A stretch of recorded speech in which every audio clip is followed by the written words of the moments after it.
Hello everyone, tonight we're going somewhere beautifully miserable, the winters of North America's heartland.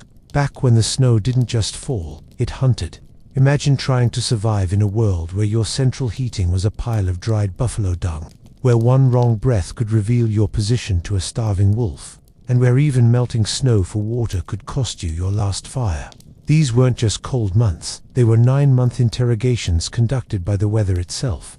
Take a moment to like the video and subscribe, but only if you genuinely enjoy watching history get frostbite. And while you're here, tell me in the comments where you're tuning in from and what time it is for you. I'm curious how far the warmth reaches tonight. Now, dim the lights, maybe grab a blanket, preferably not made of buffalo hide, and let the room go quiet for a second. Listen for that faint hum of the wind outside. That's where we begin, buried in snow, surrounded by silence, and somehow still breathing. There's nothing romantic about snow when it's trying to kill you. The Great Plains in winter weren't the gentle, postcard kind of white. They were the kind that erased entire worlds. Snow didn't fall softly, it advanced. It swallowed the horizon first, then the trails, then the sound of your own breathing.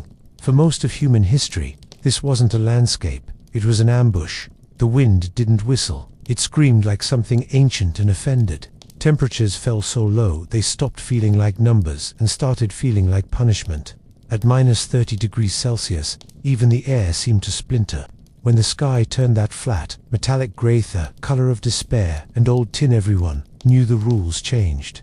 There were no trees to block the wind, no mountains to hide behind, just flat infinity and the occasional buffalo skeleton, half buried in frost. You could see a storm coming for hours, but you couldn't escape it.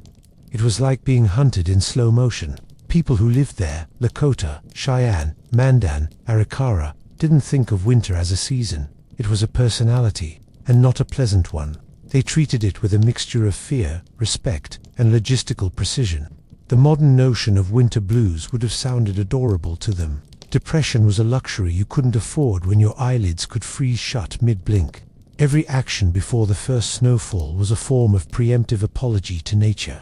Hides were scraped, meat dried, caches buried, lodges repaired, all before the sky began lowering itself onto the earth like a lid. When the wind shifted, even the horses grew silent. They knew what was coming.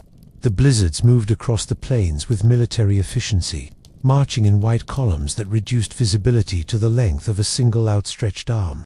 People tied ropes between lodges just to find their way home. Step too far from the cord, and you disappeared into the kind of silence that swallows footprints and prayers alike. Firewood was more valuable than gold, and twice as difficult to find. The treeless expanse of the Central Plains meant that every stick, every splinter, every piece of driftwood carried miles of effort. Sometimes, when no wood was left, the people burned buffalo dung dried, gathered, and stored like treasure. It smelled atrocious, but it worked. It also made for lively jokes, because when the blizzard howled outside and you were huddled inside burning excrement for warmth, humor was one of the few fuels you didn't have to ration. By January, the world stopped pretending to be alive. Even the rivers seemed to hold their breath, locked under slabs of ice so thick you could hear them moan at night. The sound wasn't mystical. It was the ice cracking and expanding, but no one mistook it for anything ordinary. On the plains, superstition wasn't weakness. It was data, gathered over centuries of barely surviving. And yet, despite the brutality, there was order. The people knew which valleys to camp in, which slopes broke the wind, which buffalo trails offered shelter when nothing else did. They knew that the sun, if it rose at all, would only mock them with its brightness before disappearing again behind the next front. Survival wasn't luck, it was choreography. Miss one step, and you froze before you fell. Somewhere in all that frozen emptiness, humanity discovered that warmth isn't a temperature, it's an agreement. You share food, breath, fire, and silence, and in return, winter might let you see spring again. Maybe, but that was only the beginning. Because once you learned how to stay alive, you still had to learn where to do it. Nothing on the Great Plains stayed still for long, especially people. Movement was the only real insurance policy, and timing it right meant the difference between survive the winter and became a footnote in an archaeological dig. The Plains tribes Lakota, Cheyenne, Mandan, Arapaho, Pawnee, and their neighbors were mathematicians disguised as nomads. Their calculations weren't written down, but they were exact, part astronomy, part animal behavior, and part common sense born from watching people freeze to death, one generation too many. When the first northern winds sharpened their teeth, the counting began. Buffalo herds started drifting south, and everyone else followed, not because it was warmer, but because the animals knew where food still grew under the snow. You could trust the buffalo more than the sky. They were barometers with hooves, forecasting the weather months ahead by doing something humans never mastered, leaving early. Every migration was a slow-motion miracle of logistics. Families took down tipis that could weigh over 100 kilos when frozen, wrapped them around travois poles, and dragged them behind horses across plains that looked identical in every direction. There were no landmarks, no turn left at the big rock. The horizon was an unbroken lie. And yet they found their way, by stars, by wind, by instinct so refined it bordered on GPS. Winter camps weren't chosen for beauty or view. They were chosen for survival geometry. The best sites were low valleys or river bends with cottonwood stands that broke the wind and trapped drifts. Snow is insulation, not enemy. Buffalo liked those spots too, which helped. When a band found one of these rare sanctuaries, they treated it with the reverence modern people reserve for Wi-Fi. You didn't disturb a good camp. You thanked it and remembered it. The migration was also a test of hierarchy. Leaders who picked the wrong route risked their authority, or everyone's life. Hunters rode ahead to scout, shelter, and game. Elders advised from memory, recalling storms 50 winters old. Memory was currency here. The old ones didn't tell stories. They issued meteorological warnings disguised as myths. A tale about a man who ignored the geese flying low was not entertainment. It was a footnoted lecture titled How Not to Die of Hubris Near the Powder River. Moving an entire camp in sub-zero wind wasn't glamorous. Horses stumbled, children cried, hides cracked from cold. Every sound was muffled except the creaking of leather and the wind scraping across the snow. The only warmth came from motion itself. They didn't travel so much as migrate, like arteries pumping blood through a frozen continent. When the final move was done and the new camp raised, there was no celebration, just a long silence of exhaustion and relief. Dogs curled into the snow, smoke began to rise again, and people pretended they'd reached safety. They hadn't. They'd simply reached the next equation in the endless arithmetic of survival. Because staying alive wasn't just about finding where to stop. It was about building something that could stand against the wind when everything else was already collapsing. And that's where the real genius began, in the architecture of warmth itself. It's hard to overstate how difficult it is to build a home on land that refuses to stay still. The Great Plains weren't generous. They were a flat negotiation table between wind and endurance. You didn't build against nature out here, you built around it, or you froze while trying. The people of the plains were engineers long before the word existed, turning air, hide, and instinct into insulation. The tipi wasn't a tent. It was an aerodynamic survival machine perfected over centuries of field testing by families who couldn't afford to fail twice. Each tipi was designed like a compromise with the gods of weather. The conical shape wasn't aesthetic. It was aerodynamic. The wind hit it and split, rolling over the surface instead of tearing it down. The poles, stripped and aligned, leaned inward with mathematical precision. The hides, buffalo. Later canvas was stitched and overlapped so tightly that they trapped heat, yet breathed enough to vent smoke. Even the smoke flaps were adjustable, because the wind direction could turn your shelter into either a sauna or a snow-filled nightmare in 5 minutes flat. Inside, the logic continued. The fire pit sat at the center, small, never roaring, because too much flame meant too much smoke, and too much smoke meant coughing yourself into hypothermia. Around it, hides were layered like geological strata, buffalo robes, wolf pelts, woven mats, all piled to keep the cold from rising through the frozen ground. Every inch of design came from generations of experimentation, the anthropology of trial and near-death. Up north, among the Mandan and Arikara, the approach was even more architectural. Their earth lodges were half-buried fortresses, built from timber, sod, and willpower. The walls were thick enough to block the worst wind, and the roof, supported by massive cottonwood beams, was covered in layers of packed clay and grass. It trapped warmth so effectively that snow melted off its surface in midwinter, creating small steaming mounds in an otherwise frozen landscape. You could stand inside, hear the storm shrieking outside, and feel almost like you had beaten nature. But comfort was relative. Smoke blackened the ceilings and lungs equally. The interior air was always somewhere between warm and unbreathable. You smelled like smoke, slept in smoke, prayed in smoke. It soaked into your hair, your skin, and eventually your definition of normal. And yet, that haze was what separated the living from the monuments. Nothing in these shelters was accidental. Even the direction the door faced mattered, usually east, to greet the morning sun, but also to turn the opening away from the prevailing winds. Every detail, from the placement of the fire to the storage of dried meat along the walls, was part of a larger system designed to outthink the cold. When snow reached the roofline, and it always did, people didn't panic. They reinforced the base with more snow, turning the drift into insulation. What looked like burial from the outside was actually protection from within.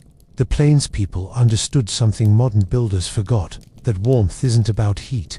It's about control, controlling loss, controlling flow, controlling air that refuses to stay still. And once they'd built a home that could stand against the wind, the next question came with the first spark. How to keep the fire alive without turning the whole thing into an ashtray. Fire was the only thing standing between life and the kind of silence that freezes thought mid-sentence. But on the plains, it wasn't a luxury, it was a negotiation.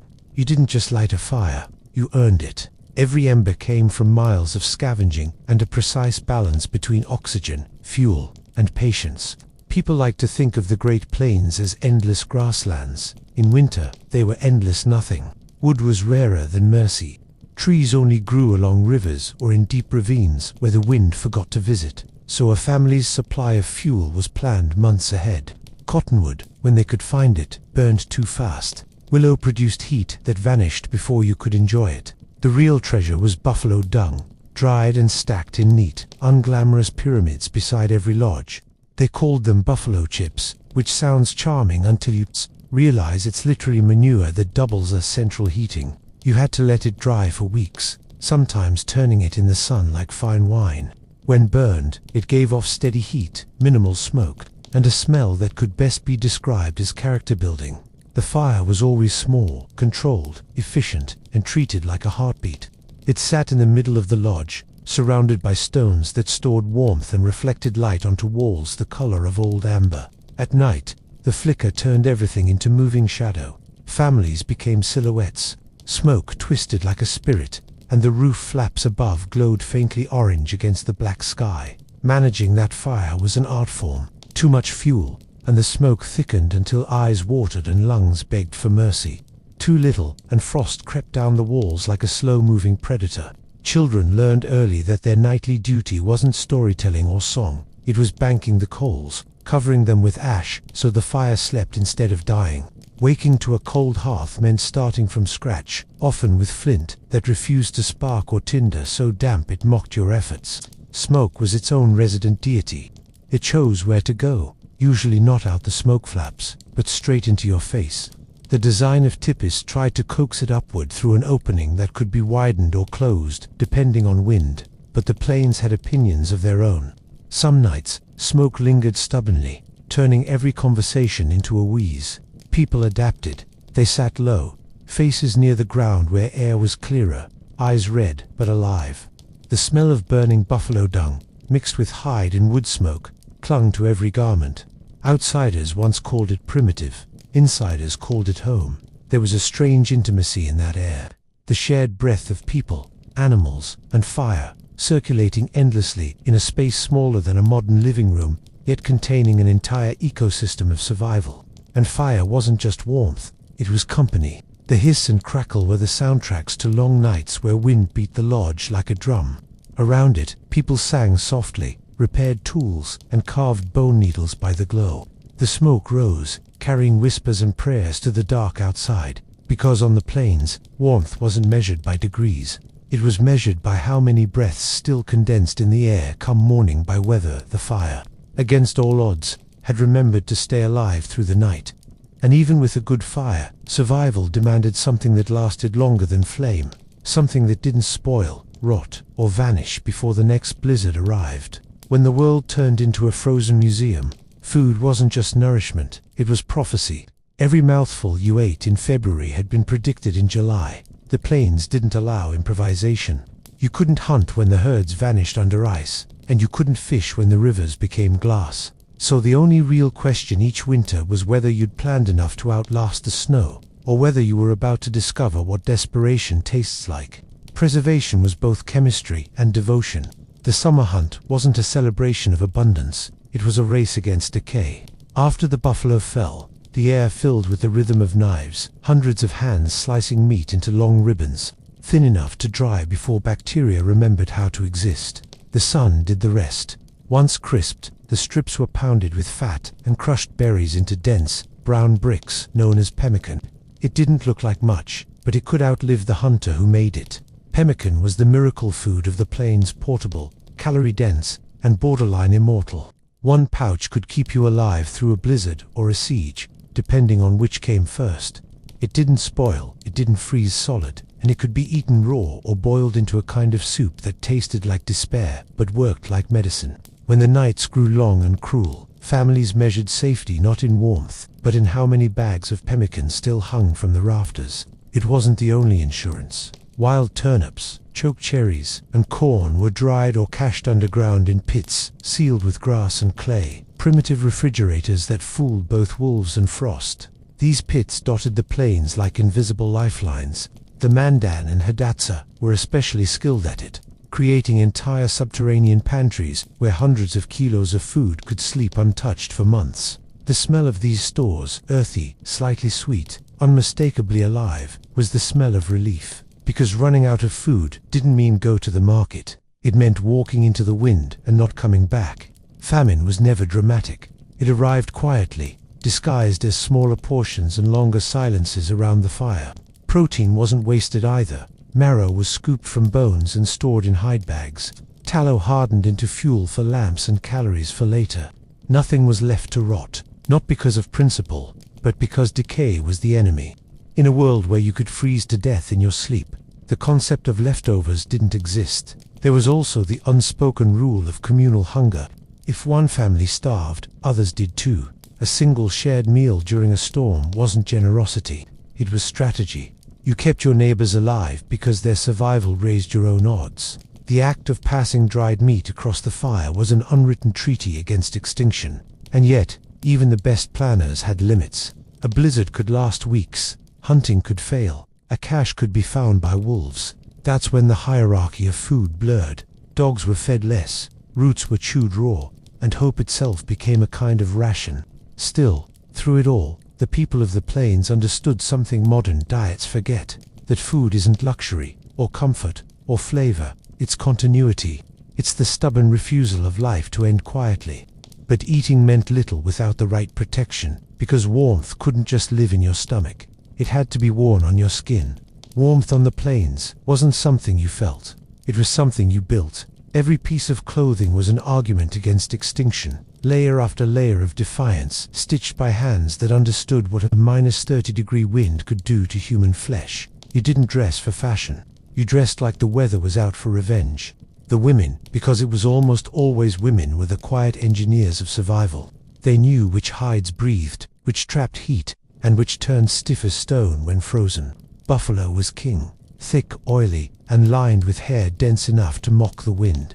Deer hide came next, softer, more flexible, ideal for leggings and shirts. Elk, moose, coyote, wolf, each had its place in the winter architecture of skin.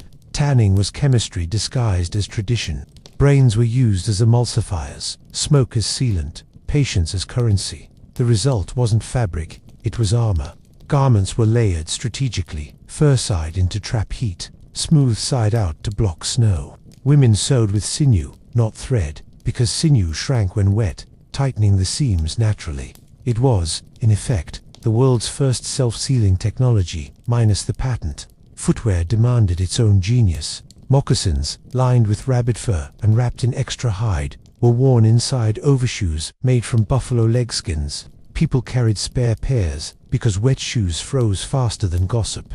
And mittens weren't delicate accessories, they were small pouches of life. Fingers huddled together like refugees, sharing warmth instead of pretending to be independent.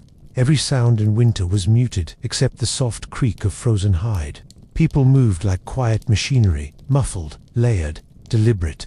Each step was a compromise between flexibility and insulation. The wind could howl, claw, and demand entry, but the seams didn't yield. It wasn't comfort, it was containment. Children were swaddled in rabbit pelts until they resembled overfed snow spirits. Infants slept in cradleboards lined with fur, their breath warming a tiny space so efficiently that it formed its own microclimate. A baby's first lesson was thermodynamics. Stay still, stay warm, stay alive. Decoration existed, but it never separated beauty from purpose. Quillwork and beadwork weren't vanity. They reinforced stitching, marking where stress lines met. Even aesthetics had a survival function. A beaded pattern wasn't just identity, it was reinforcement with flair. When traders eventually brought wool blankets and cloth, the people didn't discard tradition, they adapted it.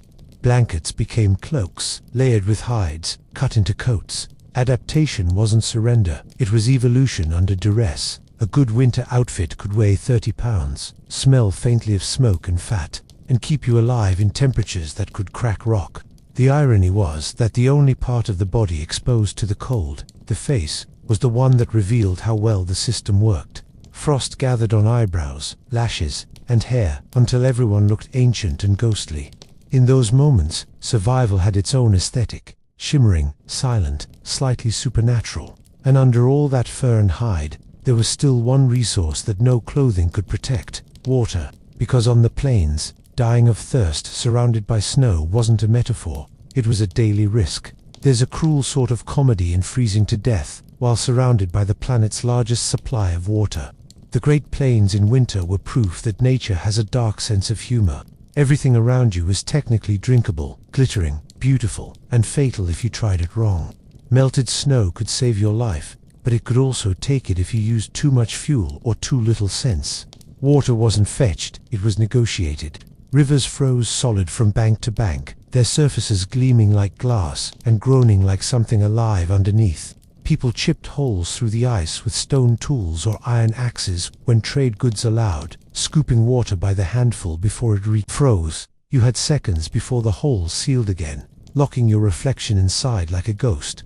Melting snow for drinking was the backup plan, and it came with rules. You didn't eat snow directly, not unless you wanted your body temperature to nosedive, and your insides to start arguing about survival.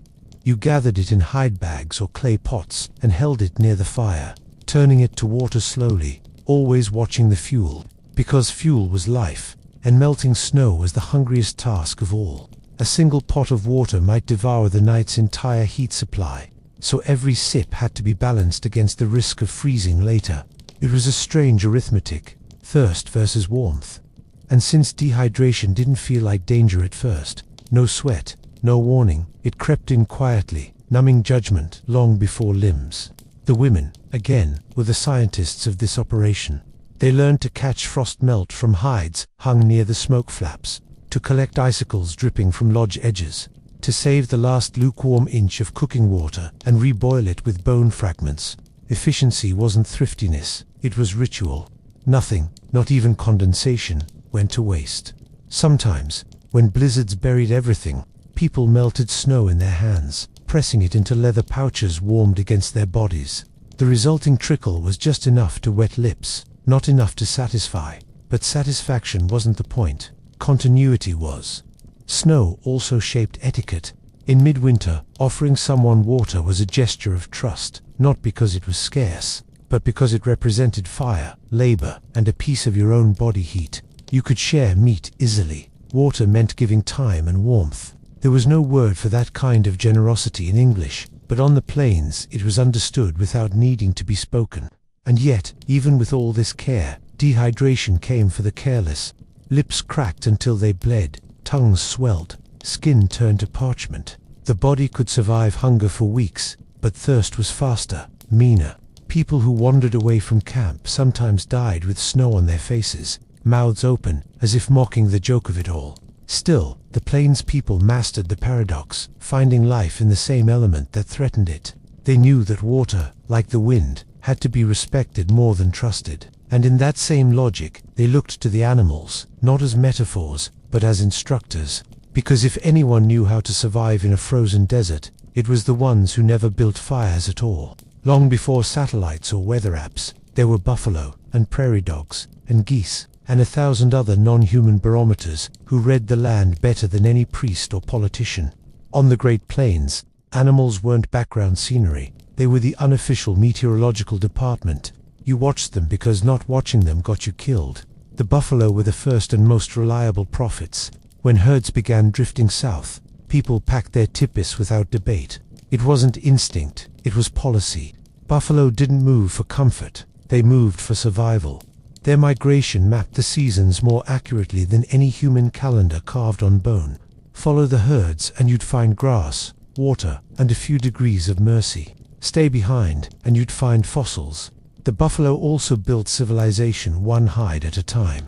They provided meat, shelter, fuel, thread, glue, and in winter, a strange sort of companionship. A good robe, thick with underfur, could turn a blizzard into a tolerable insult. When the U.S. Army began exterminating herds in the 19th century, it wasn't just an ecological disaster, it was the removal of heating, clothing, and prophecy in one military order. Smaller creatures spoke in subtler dialects. Prairie dogs, for example, were tiny meteorologists with excellent timing. When they sealed their burrows with packed dirt, it meant a storm was on its way, and they were never wrong. The Lakota used to say the little rodents could hear the cold coming, and modern barometric science would have agreed if it had ears sharp enough. Birds, too, dictated the calendar. When the sky filled with geese flying low and loud, it was a public announcement. Get your life in order. Winter is boarding the train. Their flight lines traced invisible highways that guided both human migrations and dreams. Owls, on the other hand, were less encouraging. Hearing one at night near camp could mean death or change, depending on who you asked. Either way, no one ignored it. Even wolves had a voice in the Council of Survival. Their howls carried far in the cold, bending around snowdrifts like sonar. If wolves went silent, something was wrong. The air too still, temperature about to drop, or the herds moving unnaturally. The relationship was pragmatic, competition in the hunt, alliance in information. Humans listened because the wolves didn't lie. Domesticated animals learned the script, too. Horses turned their rumps to the wind hours before a front arrived. Dogs curled tighter, their tails covering their noses. Some families tied thin cords to dogs' tails so they could read shifts in the wind inside the lodge. It wasn't superstition, it was data collection using fur. Every movement, every sound had meaning. Snowshoe hares turning white signaled the final curtain of autumn. The absence of crows meant deep cold coming. The return of magpies hinted at mercy. It was a living language, and humans were just barely literate in it. To survive on the plains meant joining that conversation, not dominating it. You didn't conquer nature, you apprenticed under it. And those who paid attention found something else hiding in the wind, not just weather patterns, but messages carried on sound itself. Because when the land froze and the world went quiet, the wind began to speak. The Great Plains were never silent. Even in the dead of winter, when everything seemed frozen into obedience, the air was still talking, just not in words most people understood. The wind had a language of its own, older than bone, fluent in geography and malice. It didn't whisper, it lectured, the kind of voice that could strip bark from trees and optimism from the living. To the untrained ear, every gust sounded the same, but those who'd spent their lives in that ocean of cold learned to read its moods. A soft hiss meant clear skies. A low, steady hum through the lodge poles meant snow within a day. A sudden silence, the eerie, unnatural kind that made even dogs pause mid-breath, meant a storm was assembling somewhere beyond the horizon. Nature never went quiet without reason. Old men could predict blizzards by the taste of air. They'd step outside, squint, and say things like the sky smells round. Outsiders thought it poetic nonsense. It wasn't. The shift in humidity and static pressure before a blizzard gave the air a dull metallic tamps, not metaphorically, but literally. Your tongue could tell what your eyes couldn't yet see. The wind was also the memory of the land. It carried dust from the Badlands, salt from ancient seabeds, the faint smell of buffalo herds miles away. When it changed direction, so did everyone else. Even the horses learned the cues. They'd turn their backs to the wind long before it picked up, instinctively conserving heat. predicting disaster better than any human prayer. In the nights before a big storm, the wind became performance art. It howled down the smoke flaps, set the lodge walls trembling, and played the poles like a drum. Children hid under furs, wide-eyed. Elders didn't calm them. They listened, counting the rhythm. A certain cadence meant dry snow, survivable. A shriek that rose and broke like a scream meant sleet, deadly. People didn't call it listening to the wind because it sounded mystical. They called it that because not listening was suicidal. Entire camps had been lost to storms that arrived faster than expected, swallowed without ceremony. The survivors told stories afterward, not for drama but for data. The wind was sharp as bone, they'd say, meaning it carried ice. The wind went heavy, meaning the snow would stick and pile instead of blowing through. It was a lexicon of endurance. And beneath all the noise was something subtler, the constant reminder that humans were temporary guests in a land shaped entirely by motion. Every gust erased footprints, smoothed scars, and reminded the living that permanence was a delusion. The same wind that froze your fingers also carried your scent to wolves, your prayers to no one in particular, and your history into the next valley. Still, within that harsh voice, there was rhythm. When the blizzard finally broke, the air softened into a lullaby. You could hear ice cracking, fires sighing back to life, dogs shaking off frost. That brief calm wasn't silence, it was recovery. The wind had paused to breathe, and so did the people. But rest never lasted long. The next sound wasn't the winds, but laughter and voices. The murmur of camps huddled together in tight circles. Because when the sky decided to bury the world, survival stopped being an individual skill and became a collective art. No one survived the plains alone.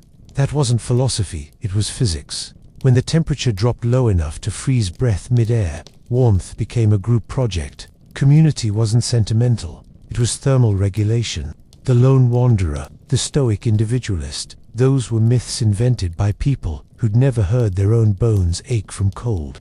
On the plains, solitude was a luxury reserved for corpses. Winter camps were built like living organisms. Tipis and lodges clustered together, forming small villages in the lee of hills or river bends.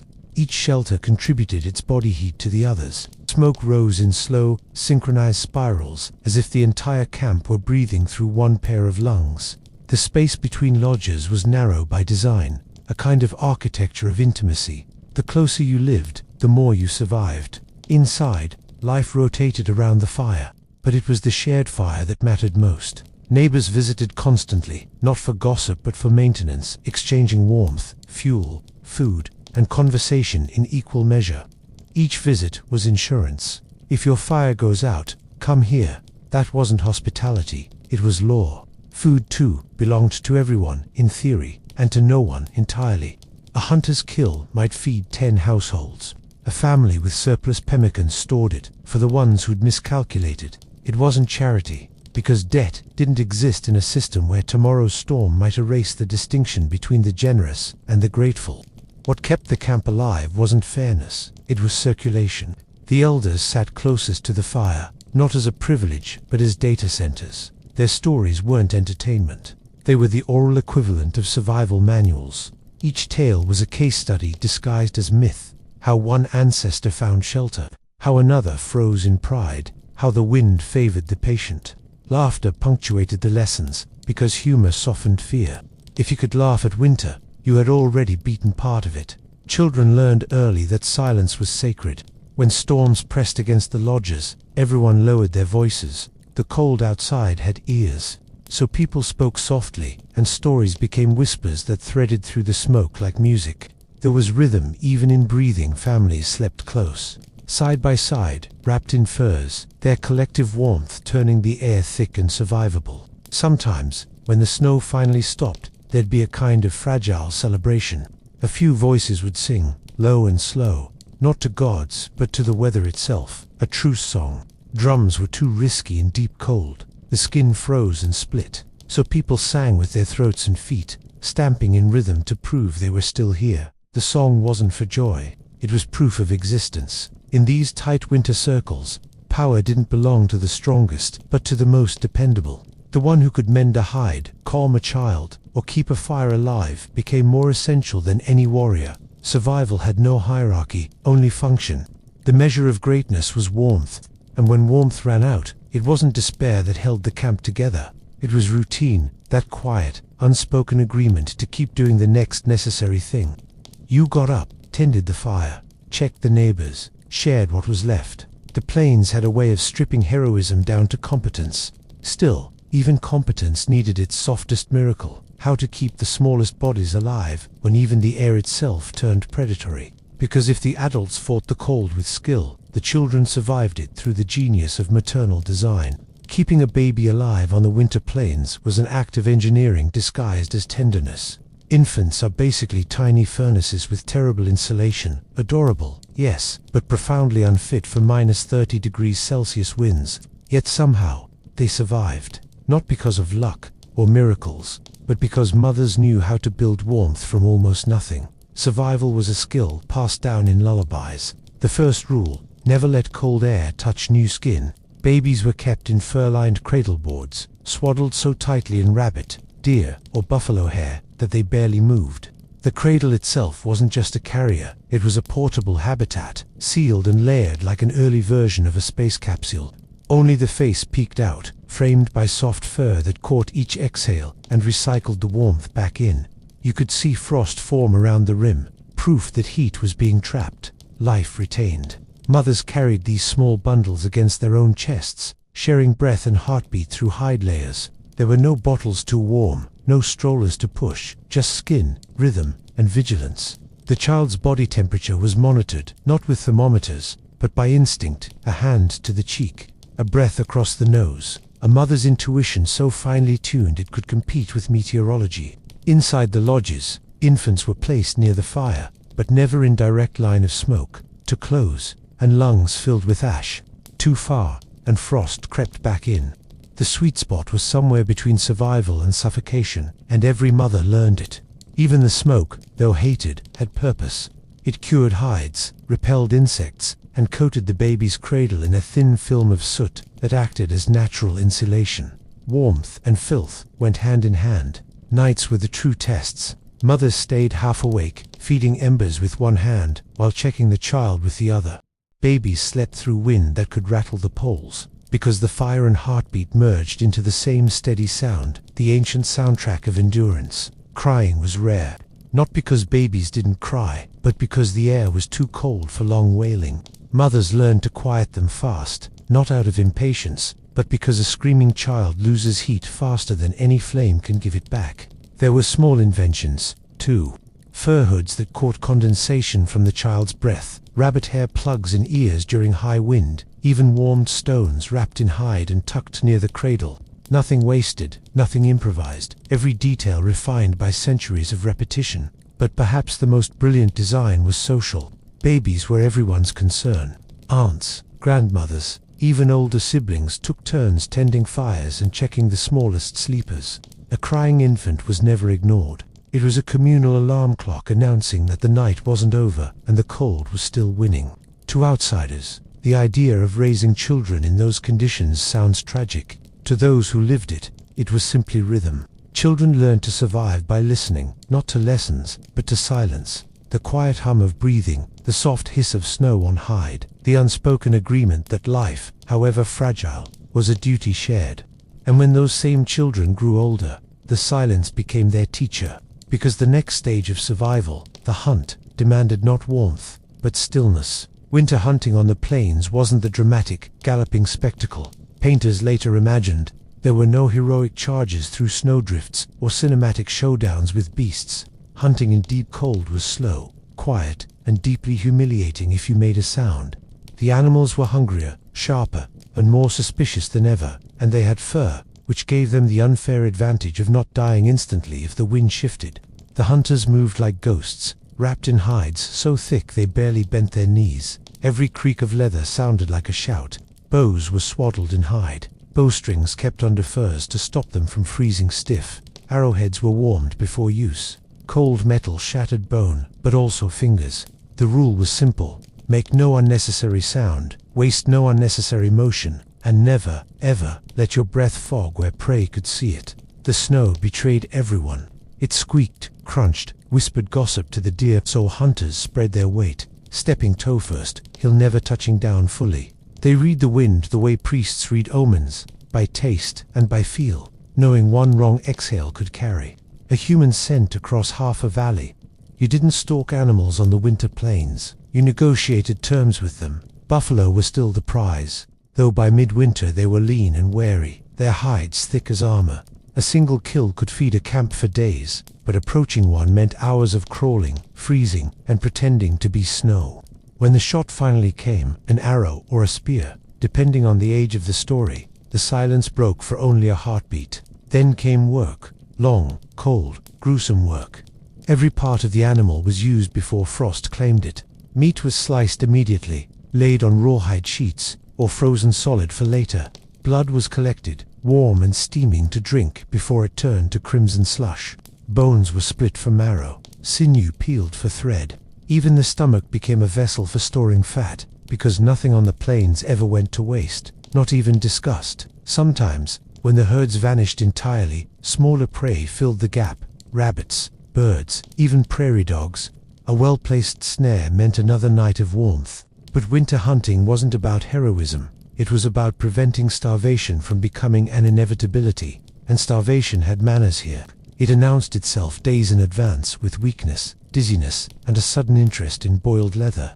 The hunters didn't travel alone, though solitude made for good legends. 2 or 3 moved together, each carrying not only weapons but stories, jokes whispered through scarves, small acts of rebellion against the quiet. Humor was the one thing that didn't freeze. A hunter who could make others laugh at 40 below could lead them anywhere. When they returned to camp, dragging meat, stiff as stone, there was no ceremony. Just the soft sound of knives being sharpened, the smell of fat hitting hot stones, and the first real feeling of safety in days.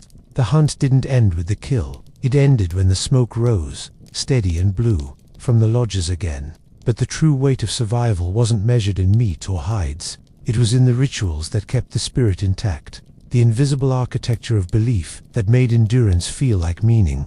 Because on the plains, the line between survival and spirituality was thinner than frost on a buffalo's skull. Surviving the Great Plains wasn't only about calories and firewood, it was about negotiation with everything you couldn't control. Storms weren't just weather, they were moods. The wind wasn't mere air, it was an audience with opinions. So the people did what humans always do when faced with forces too large to reason with. They turned endurance into ritual. You didn't fight the winter. You respected it enough to ask it not to notice you. Every tribe had its own vocabulary for this kind of diplomacy. Among the Lakota, offerings of tobacco or sweetgrass were left at riverbanks, buried under the snow, a quiet message to the spirits who supposedly governed water and frost. The Cheyenne lit small fires at dawn, feeding them with cedar and words meant not for prayer but for balance. As if by speaking gently, they could coax the sun into behaving. There was no line between religion and meteorology. One predicted the other. When the wind howled too long, some sang to it, not to stop it, but to keep themselves sane. The songs weren't beautiful. They were functional, rhythmic, repetitive, grounding, a way to remind the body that it still existed.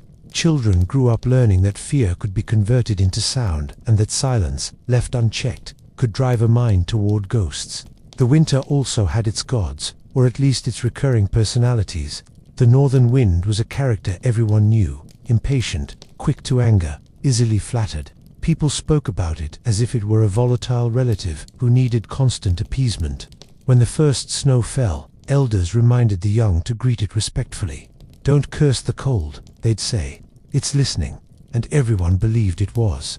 Dreams, too, carried weight. Long nights invited visions of ancestors, animals, or things that didn't fit easily into language. Hunters who dreamed of wolves might wake confident.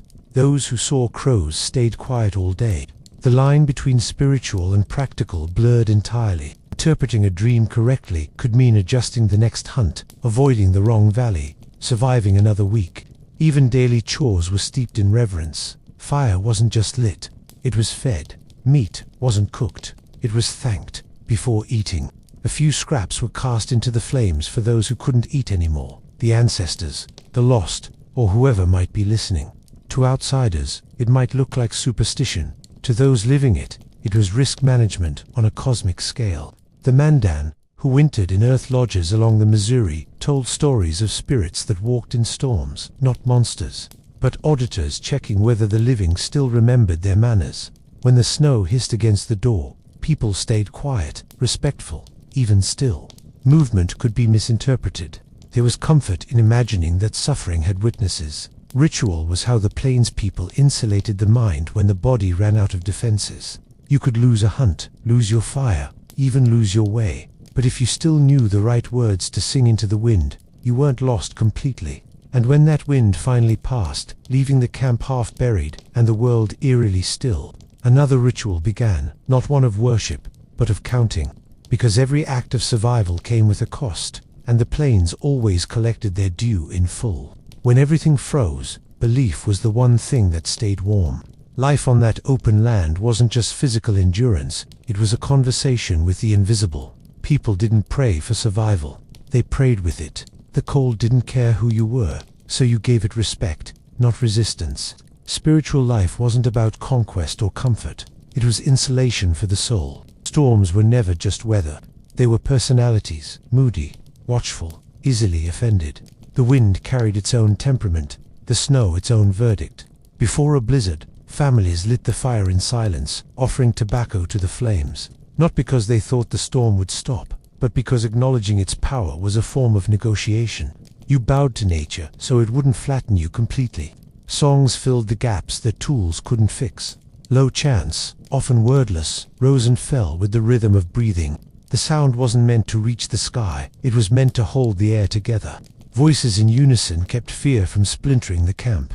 You could hear those murmurs at night, mixed with the hiss of snow on hide, and it felt less like prayer and more like a steady heartbeat, reminding the dark it hadn't won. Every act of survival had a sacred shadow. Tending a fire was ceremony, cutting meat, a ritual. Even the smoke curling upward was a messenger, a carrier of thoughts too fragile to speak aloud.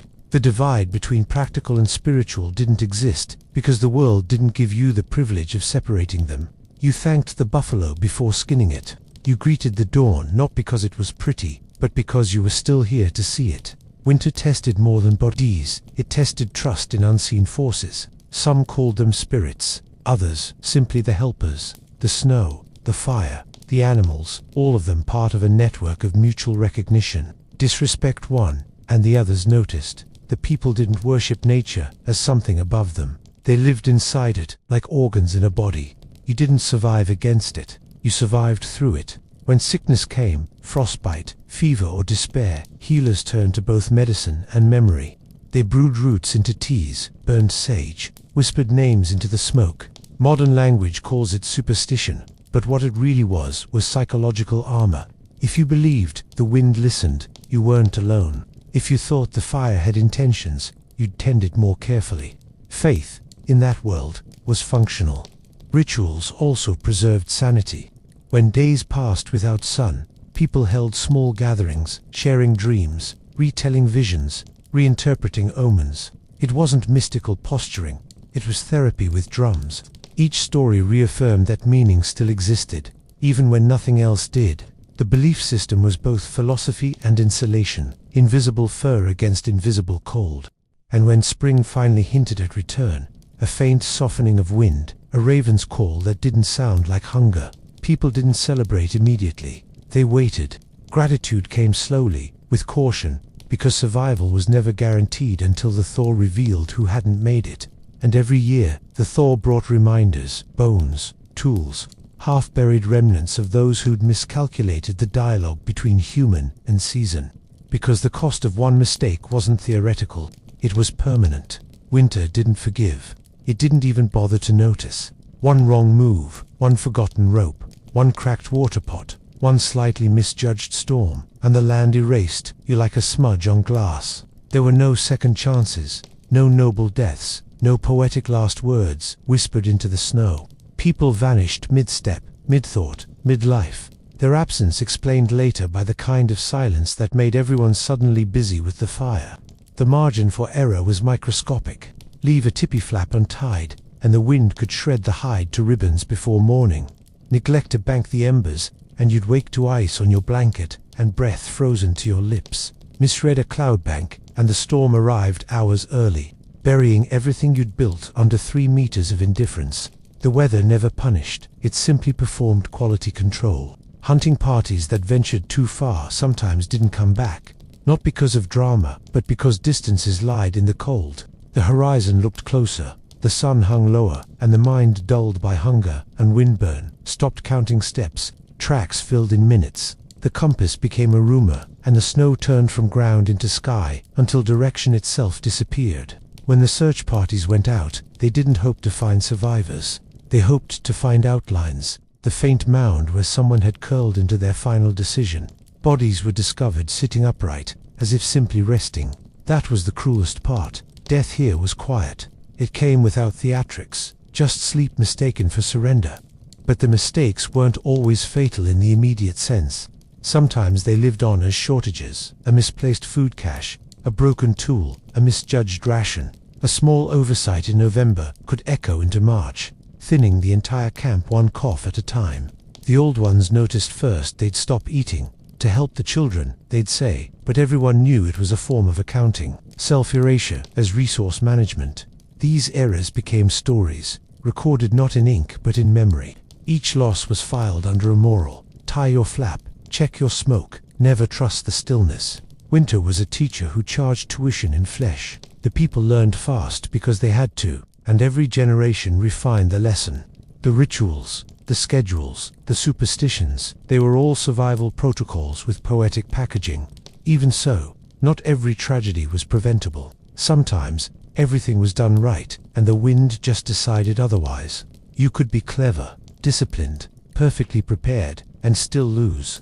That knowledge bred a strange humility, not defeat, not despair, but a calm acceptance that control was always partial. When the thaw finally came, the cost was tallied. The dead emerged slowly, returned by the melting snow with a kind of bureaucratic precision. They weren't mourned with wailing, but with maintenance, tools reclaimed, stories retold, mistakes analyzed. Memory was both gravestone and survival manual, and from those lessons came a certain reverence for the season itself, a recognition that spring wasn't rebirth so much as an audit, because when the ice cracked and the rivers started to move again, the living had to face what the winter had taken and what, somehow, it had spared. Spring didn't arrive like a celebration. It arrived like an apology that took too long. The snow didn't melt. It revealed, first, the outlines of buried lodges, then the ribs of forgotten animals. Then, inevitably, the people who hadn't made it through. The land gave everything back, one slow confession at a time. You could hear it, the steady drip of ice surrendering, the low groan of rivers waking up. It wasn't rebirth. It was audit season. The first color to return wasn't green, it was brown. Mud, soggy hides, softened sinew, bones, half-risen from their white graves. Camp smelled of rot and smoke, the aroma of survival turning back into life. People stepped out, squinting, thinner, quieter, each face a mix of gratitude and suspicion. No one trusted warmth immediately. It had lied before. The thaw was work. Everything had to be repaired, dried, untangled, replaced. Tipis sagged under melting snow. Tools had rusted or cracked. Food stores were inspected with the seriousness of religion. Spoiled meat was burned, not buried. No one wanted ghosts with digestive issues. And beneath the practical chores ran a private current of reckoning. Who's still here, and what did it cost? Rivers, once frozen highways, became boundaries again. Streams burst their banks, swallowing paths and caches, erasing landmarks the way winter had erased footprints. The same water that killed thirst now drowned storage pits and flooded low camps. Survival required a kind of creative pessimism. Every blessing doubled as a hazard. And yet, spring also brought small, indecent beauty. Grass poking through ash, the first crow daring to shout at the sky, children stumbling outside, amazed to remember color. The world thawed unevenly, like a half-forgiven argument. The people thawed slower. Their laughter came back last. The dead were handled gently, not with grief, but with conversation. He walked too far, someone might say, or she forgot the wind shifts early here. It wasn't cruelty, it was education. Each loss was folded into the collective memory, stored for next year's children. On that open land, the dead never really left. They became footnotes in a map of survival. When the last drifts shrank to puddles, hunters tested the ground, women cleaned the hides. and the elders marked the year's story, painted symbols onto a stretched buffalo skin, the blizzard that buried the river, the wolf tracks that led to food, the family that vanished quietly but taught everyone else a new rule.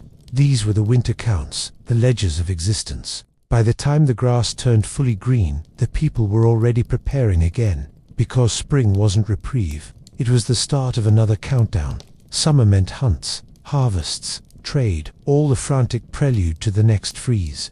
Life here was circular, not linear. You didn't escape winter, you just bought more time before it remembered you. Still, there was a strange peace in that repetition.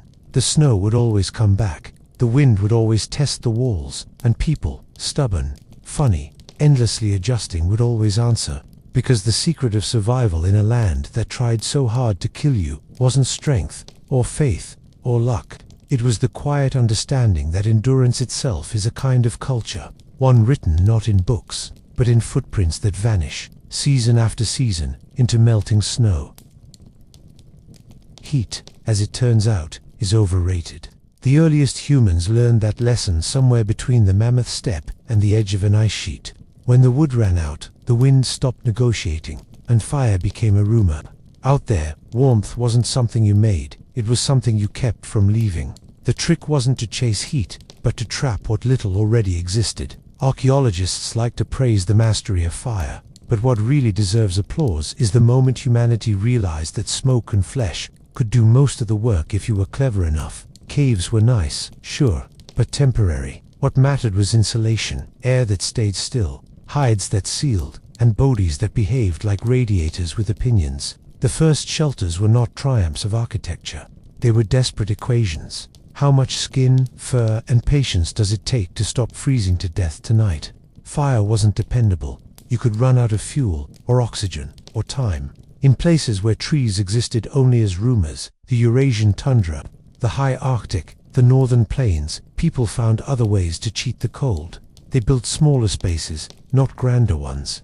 They dug into earth, packed snow, leaned mammoth bones into frames, and then did something revolutionary. They closed the door. The warmth they created wasn't from flame, but from presence. Layers of hides, trapped air, shared breath.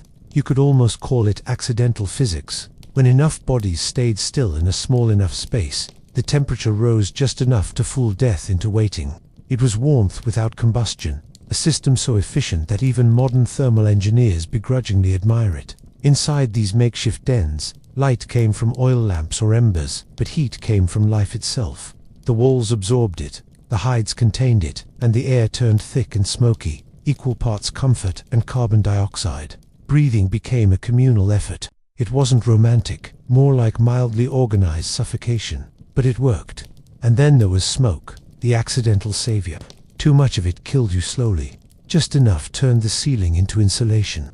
It coated everything, walls, skin, lungs, with a black film that trapped both heat and memory. The smell was everywhere, clinging to hides and hair, to the babies and the dogs, and the bones left drying by the fire. It was disgusting, but it meant you were alive. The shift from fuel to body, from bonfire to breath, was more than adaptation. It was a philosophy. It redefined the relationship between humans and air. Warmth as cooperation, not domination. Every exhale was recycled. Every inhale was borrowed. The environment wasn't conquered. It was negotiated with. And once that fragile pocket of survival was achieved, that tiny balance between warmth and suffocation, people started to refine it. They learned how to build walls that breathed, roofs that sweated, and entrances that tricked the wind. They created not just shelter, but atmosphere. Because eventually, insulation became architecture, a craft of layers and logic that understood heat better than fire ever could. A good shelter, in the old sense of the word, wasn't a house, it was a controlled collapse. Everything about it was temporary, except the logic. The goal wasn't to build something strong, it was to build something that stayed warm long enough to matter. And so, across centuries and continents, people perfected the architecture of barely surviving. You can see the same idea reappearing everywhere, from the icy tundra to the wind-swept steppes. Small, low, tight, and vaguely suffocating. The physics were universal. Warmth doesn't care about aesthetics, it only respects surface area. The less space between you and your neighbor, the the less opportunity for heat to escape and humidity to enter. Nomads built hide tents, so conical they looked like smoke made solid. Northern families dug half-buried dwellings, sod walls, packed snow, even mammoth bones stacked into crude ribs of shelter. In each version, the materials changed, but the principles stayed the same. Hold the air hostage. Air, once trapped, behaves like a shy animal. It stops moving, and therefore, it stays warm. Anthropologists have excavated Ice Age shelters so compact that a family of 5 could have shared a space smaller than a modern bathroom. The bones of their fires are barely the size of a loaf of bread. Those flames didn't heat the air, they heated the story. Warmth was borrowed, recycled, and rebreathed. A cave wasn't cozy because of stone. It was cozy because 10 lungs agreed to cooperate. Even the entrances were works of environmental psychology. Doorways faced away from prevailing winds, dug downward or covered by hanging hides. A little cold air always got in, enough to remind everyone how clever the builders were. Windbreaks made of sod or snow curved like the body of the earth itself, absorbing the violence of the weather before it reached the living. There's beauty in how unheroic this architecture was. No one built monuments to it. The walls sagged, the roofs leaked, and the floors froze nightly. Yet these shelters represented the first true human interiors. The idea that space could be crafted to manipulate temperature, sound, and air. It was the beginning of controlled climate, not through machinery, but through geometry and nerve. Inside, it was dark, smoky, and crowded. You could hear breathing before you saw faces. The hides rustled when someone turned over in sleep, and the snow outside muted every sound except the occasional crack of frost-splitting wood. If there was peace, it wasn't comfortable, it was strategic. Modern architects still talk about thermal efficiency, unaware that it was perfected somewhere around 20,000 BCE by people with no blueprints, just intuition and the will not to die. They understood that warmth wasn't a temperature, it was a layout, and where the walls ended, the air changed.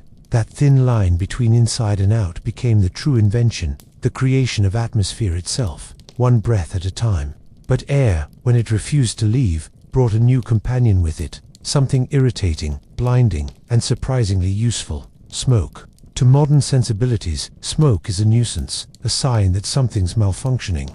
To the people who lived in small, sealed worlds of hide and frost, it was a kind of collaborator. The same haze that stung eyes and painted lungs in soot also kept meat from rotting, hides from molding, and insects from pretending they ran the place. What modern engineers would call a design flaw, early humans called breathing. A fire was never just a flame. It was a factory of light, heat, odor, and smoke. The smoke did what walls couldn't. It filled cracks, sealed seams, and lined ceilings with a tar-like varnish that turned the shelter itself into insulation. Every exhale of that reluctant cloud added another layer of defense. The price was irritation, coughing, and permanent perfume. But in the grand accounting of survival, that was a bargain. There's a reason so many prehistoric dwellings were black inside. From Arctic huts to Siberian pits, the carbon coating trapped heat, repelled moisture, and preserved the structure longer than any paint could dream of. The same physics that ruins modern apartments saved Ice Age families. Smoke was their spray foam insulation, their antibacterial air freshener, and their house blessing all at once. It was also memory. Generations lived under the same layer of soot, inhaling the history of those who came before. Archaeologists now read those smoke stains like tree rings, a timeline of occupation layered in carbon and fat. Each season added a darker hue, each family a slightly different recipe of fuel. If you could decode the chemistry of the ceiling, you could read a biography of hunger and adaptation. The smoke itself carried its own rituals. Too much, and you opened the flap to bargain with the wind. Too little, and mosquitoes invaded, or hides soured, or spirits, whichever word you preferred, got restless. The air had to be right, which meant dense enough to sting but not to kill. Some cultures even placed herbs in the fire, turning the irritation into ceremony. Sage, spruce, juniper, disinfectant wrapped in theology. And then there was the smell. Everything smelled like smoke. The people, the food, the tools, the bedding. It was impossible to separate the living from their environment because they all shared the same scent. Visitors could identify a camp from miles away, following the ghost of wood and fat drifting over snow. It was the ancient equivalent of a postal address. Scientists today call this kind of exposure toxic. And they're right. Life expectancy dropped, lungs blackened, eyes clouded early. But that's the quiet hypocrisy of comfort talking, because without that toxicity, there would have been no survival to study. The smoke was not a problem to solve. It was proof that life had negotiated a truce with physics. Fire was never clean. It was clever. And under that oily ceiling of haze and breath, another material miracle was at work. Soft, flexible, and equally alive. The hides that turned air into walls. Before bricks, before wool, before anyone thought to name a season, there were hides, the first material that let humans pretend they were smarter than the weather. Every scrap of fur stretched between two poles was a small, defiant experiment in applied biology. How to borrow an animal's engineering and hope the cold doesn't notice the difference. A hide wasn't just dead skin. It was a survival algorithm. Buffalo, reindeer, seal, elk, each came with its own user manual written in texture. Fern hides were for deep cold. Fernhof hides lined walls or floors.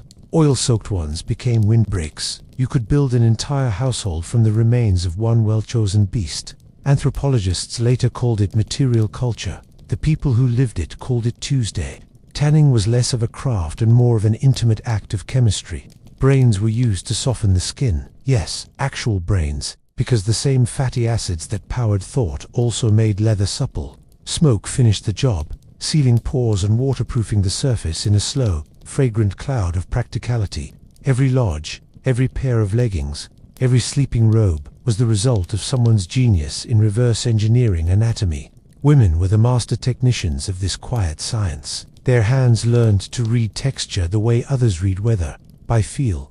They knew when a hide had been scraped enough, when it was too wet, too stiff, too proud. Their labor didn't just produce warmth, it produced the walls, bedding, tools, and even the ropes that held the shelters together. The survival of entire communities hung, quite literally, on their patience with sinew and bone scrapers. Once prepared, the hides performed like living insulation. When sewn into tipis or draped over frames of wood and bone, they formed airtight shells that flexed with the wind instead of fighting it. The animals had already solved aerodynamics. Humans just followed their lead. Inside, the hides breathed, letting moisture escape while trapping body heat. If architecture is the art of temperature, this was its original masterpiece. Even clothing was architecture on a smaller scale. Multiple layers, each performing a task. One to wick, one to trap, one to repel.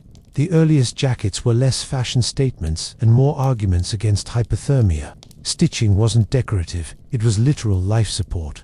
And the threads weren't thread at all, but sinew, self-tightening cords of muscle that contracted when wet, making each seam both watertight and self-correcting. You can't patent that.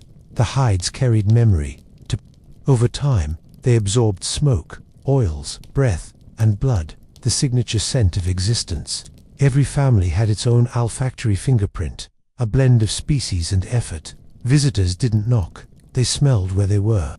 Modern humans have thermostats and insulation ratings. Their ancestors had odor as ancestry. To live surrounded by hides was to live in a constant state of closeness to the animals, the air, and one another. Which of course led to the next great discovery, that sometimes the best source of heat wasn't the fire, or the hides, or even the architecture. It was the people themselves, breathing quietly into the same confined space. Warmth, in its most primitive form, was social. Long before anyone invented insulation or heating, people discovered that the human body itself was a kind of low-maintenance furnace, one that didn't require fuel, only company. The cold taught that lesson early and often. Solitude froze faster than arrogance, and every night became an exercise in cooperative physics. Sleeping arrangements were never random. Families, travelers, and strangers alike lay in deliberate configurations, backs aligned, limbs overlapping, faces turned toward shared breath. It wasn't affection, it was engineering. Body heat radiates outward, but most of it escapes from the head and chest. So the clever ones slept nose to neck, chest to spine, stacking warmth in layers of slow-moving breath. In the language of survival, intimacy had nothing to do with love, and everything to do with thermodynamics. The air inside these dwellings was heavy, thick with smoke, sweat, and carbon dioxide. It didn't circulate much, and that was the point. The staler it got, the warmer it stayed. Scientists now talk about passive heating systems. They were invented accidentally, by people huddled so close together they could count each other's heartbeats through the hides.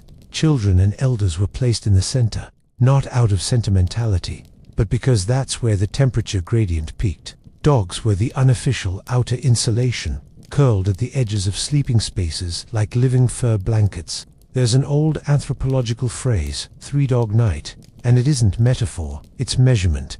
Privacy, that fragile modern obsession, didn't exist in these conditions. Neither did personal space. Breath mixed with breath, until everyone shared the same invisible rhythm. Even dreams felt communal, shaped by the sounds of neighbors shifting beside you, the muffled snore of a dog, the occasional cough swallowed by the smoke. If there was warmth, it belonged to everyone. The system was brutally efficient. Each human produced roughly 100 watts of heat. Multiply that by 10 people. Add a single low fire, and you had enough warmth to turn an ice cave into a livable space. No one did the math consciously, but the results were there. Fewer deaths, longer nights, a sense of safety masquerading as comfort. There's a kind of humility in that arrangement, the understanding that survival isn't an individual sport. Warmth was something negotiated through proximity, a fragile pact between bodies. You didn't hoard it, because hoarding heat was impossible. It escaped anyway, and the only way to keep it from vanishing was to share it. The irony is that the closer people drew together, the more the air changed. Every exhale thickened it, made it heavier, more alive. Over time, that breath recycled, warmed, exhaled again, became part of the architecture itself.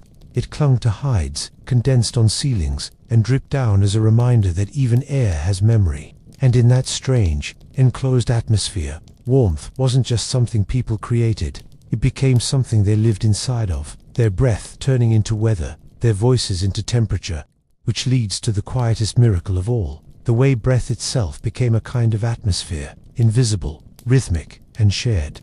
Inside those dim enclosures, breath wasn't just something you did, it was something you lived inside. The air was dense, slow, and full of evidence that people existed there. Vapor rising, settling, merging. Every inhalation carried a little of everyone else. The child asleep by the wall, the old woman tending the coals, the dogs dreaming under the hides. It was collective respiration, the most literal version of community possible.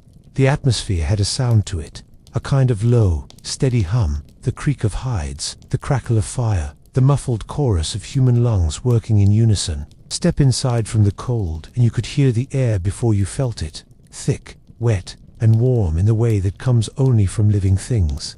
Anthropologists, with their fondness for sterile phrasing, call this microclimatic modification. The people inside just called it life. Shared breath was both blessing and hazard. In the right balance, it kept the air warm enough to prevent frostbite. Push it too far, and the carbon dioxide thickened until everyone began dreaming of open skies.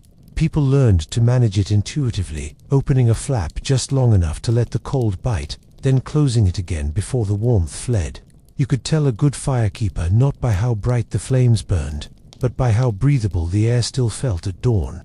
There was poetry in the physics. Warm air rose, condensed against the hides, and fell again in slow drips, rain made of breath. Each drop carried the essence of the people who'd been inside too long. Smoke, fat, sleep, and story. The walls themselves absorbed it, darkening over time into a soft, oily sheen that archaeologists now mistake for dirt. It wasn't filth, it was residue of existence. Rituals grew around this invisible exchange. Singing, chanting, storytelling, all of them shaped air. Rhythmic voices stirred the air just enough to circulate heat, to break the monotony of stillness. It wasn't superstition, it was thermal management with better acoustics.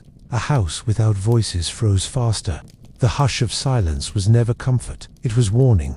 Even spiritually, breath carried weight. In many old traditions, breath was life itself, the animating force, the spirit, the proof of presence. In those enclosed spaces, that idea wasn't metaphor. To breathe together was to exist together. If someone's breath stopped, the atmosphere changed immediately. Everyone felt it. The smell, of course, was unforgettable. The combination of hides, smoke, sweat, and sleep that marked every winter dwelling. Outsiders would have called it unbearable. Insiders would have called it home. The scent of shared breath was the signature of belonging, the invisible boundary between safety and frost. And in that space of recycled air and quiet labor, something shifted. Warmth stopped being an external condition and became an interior state. Not fire, not shelter, but the act of simply being alive together. When people stepped out into the white silence again, the air outside felt foreign, too clean, too empty, but they always returned, back to the dim, smoky heart of the dwelling, where warmth floated unseen in every breath.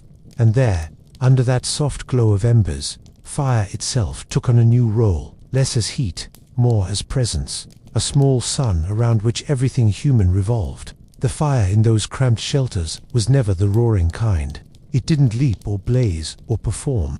It smoldered, sighed, and waited, a small, obedient thing. Its job wasn't to heat the space, because it couldn't. A big fire would have devoured the oxygen and smoked everyone out before breakfast. So instead, the flame learned humility. It became not warmth, but witness.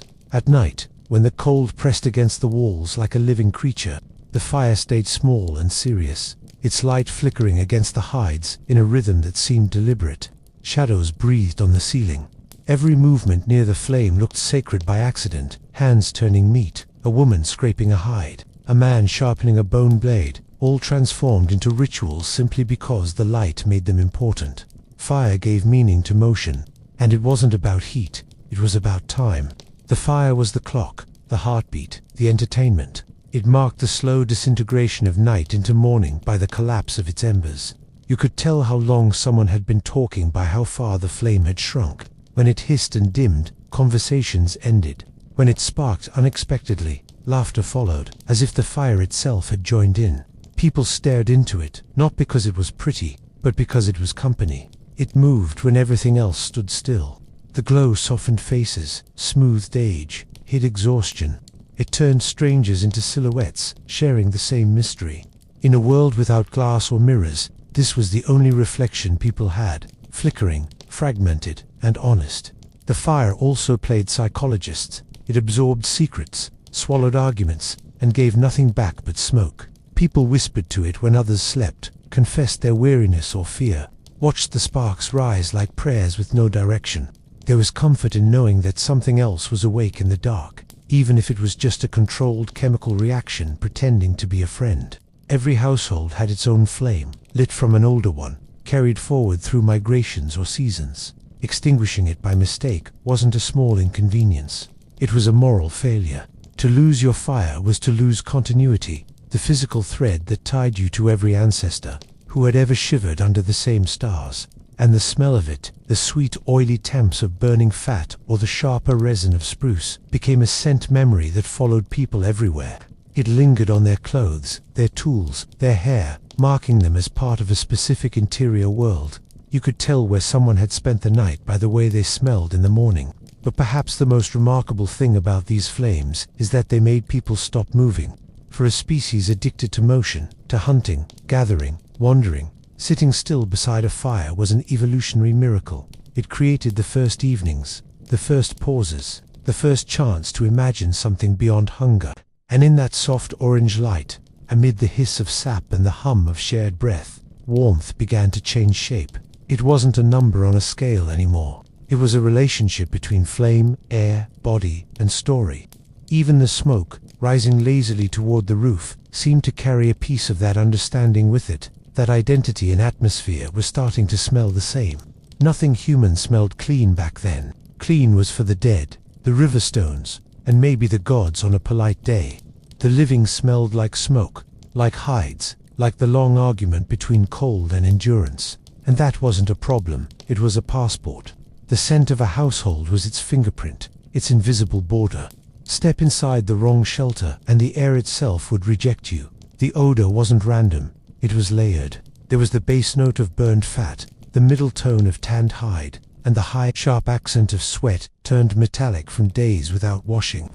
Together they made something oddly recognizable, the smell of life trying not to end. You could call it perfume by necessity, an aroma that said, "We're still here, barely, and that counts for something." To outsiders, later settlers, traders, missionaries, it was unbearable. They wrote about it in journals, with a mix of disgust and fascination, describing interiors so thick with scent they could be cut. What they didn't understand was that this density wasn't filth, it was survival turned tangible. Those same smoke-saturated hides repelled moisture, masked the stench of meat storage, and warded off insects. Odor was insulation, in both a physical and social sense. Inside the shelter, the smell mapped time. Fresh hides smelled sharp and nervous. Old ones had mellowed into something close to sweetness. You could tell which families had just arrived from the hunt and which had stayed through the long winter without moving. The air was a diary no one wrote, only inhaled. And in a way, the smell told truth better than words. It revealed who shared breath with whom, what had been burned, who had eaten well, and who hadn't eaten at all. If the air smelled too clean, too fresh, it was suspicious. It meant emptiness, or death, or abandonment. A living home was supposed to reek a little. Anthropologists sometimes refer to this as an olfactory identity, but that phrase is too sterile. The reality was biological intimacy, every wall, tool, and body swapping particles until individuality dissolved into the collective. It was chemical kinship, the scent equivalent of a last name. The odor clung to the skin, of course. People carried it into the open air, and the wind would catch it, trail it, announce their return before their voices could. Hunters could smell their own camp long before it appeared on the horizon, a warm, smoky promise that the cold hadn't won yet. Even religion found a use for this invisible presence. The smell of smoke was proof that something sacred had happened, a ritual, a meal, a life continuing. It linked the human and the divine through the most democratic of mediums, air. And so, over generations, people stopped noticing the scent altogether.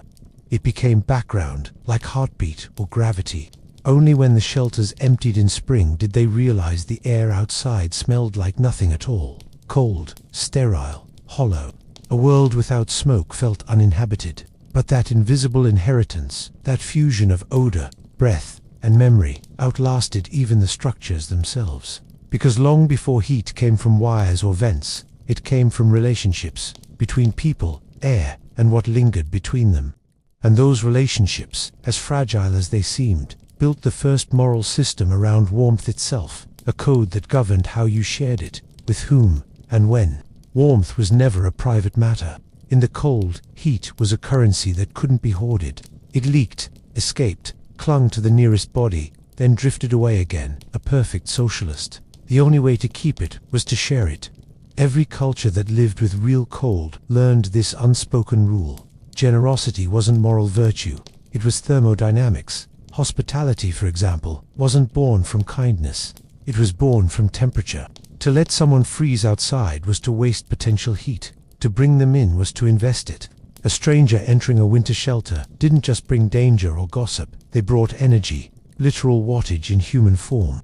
Each breath they exhaled raised the ambient temperature a fraction of a degree. In this economy, warmth was the only real wealth. That's why the act of inviting someone close to a fire, to a bed, to a shared meal, carried more gravity than any spoken oath. You weren't offering comfort, you were merging ecosystems. To feed someone meant to warm them. To warm them meant to survive together. It was the simplest and most sacred exchange in human history. Even conflict paused for heat.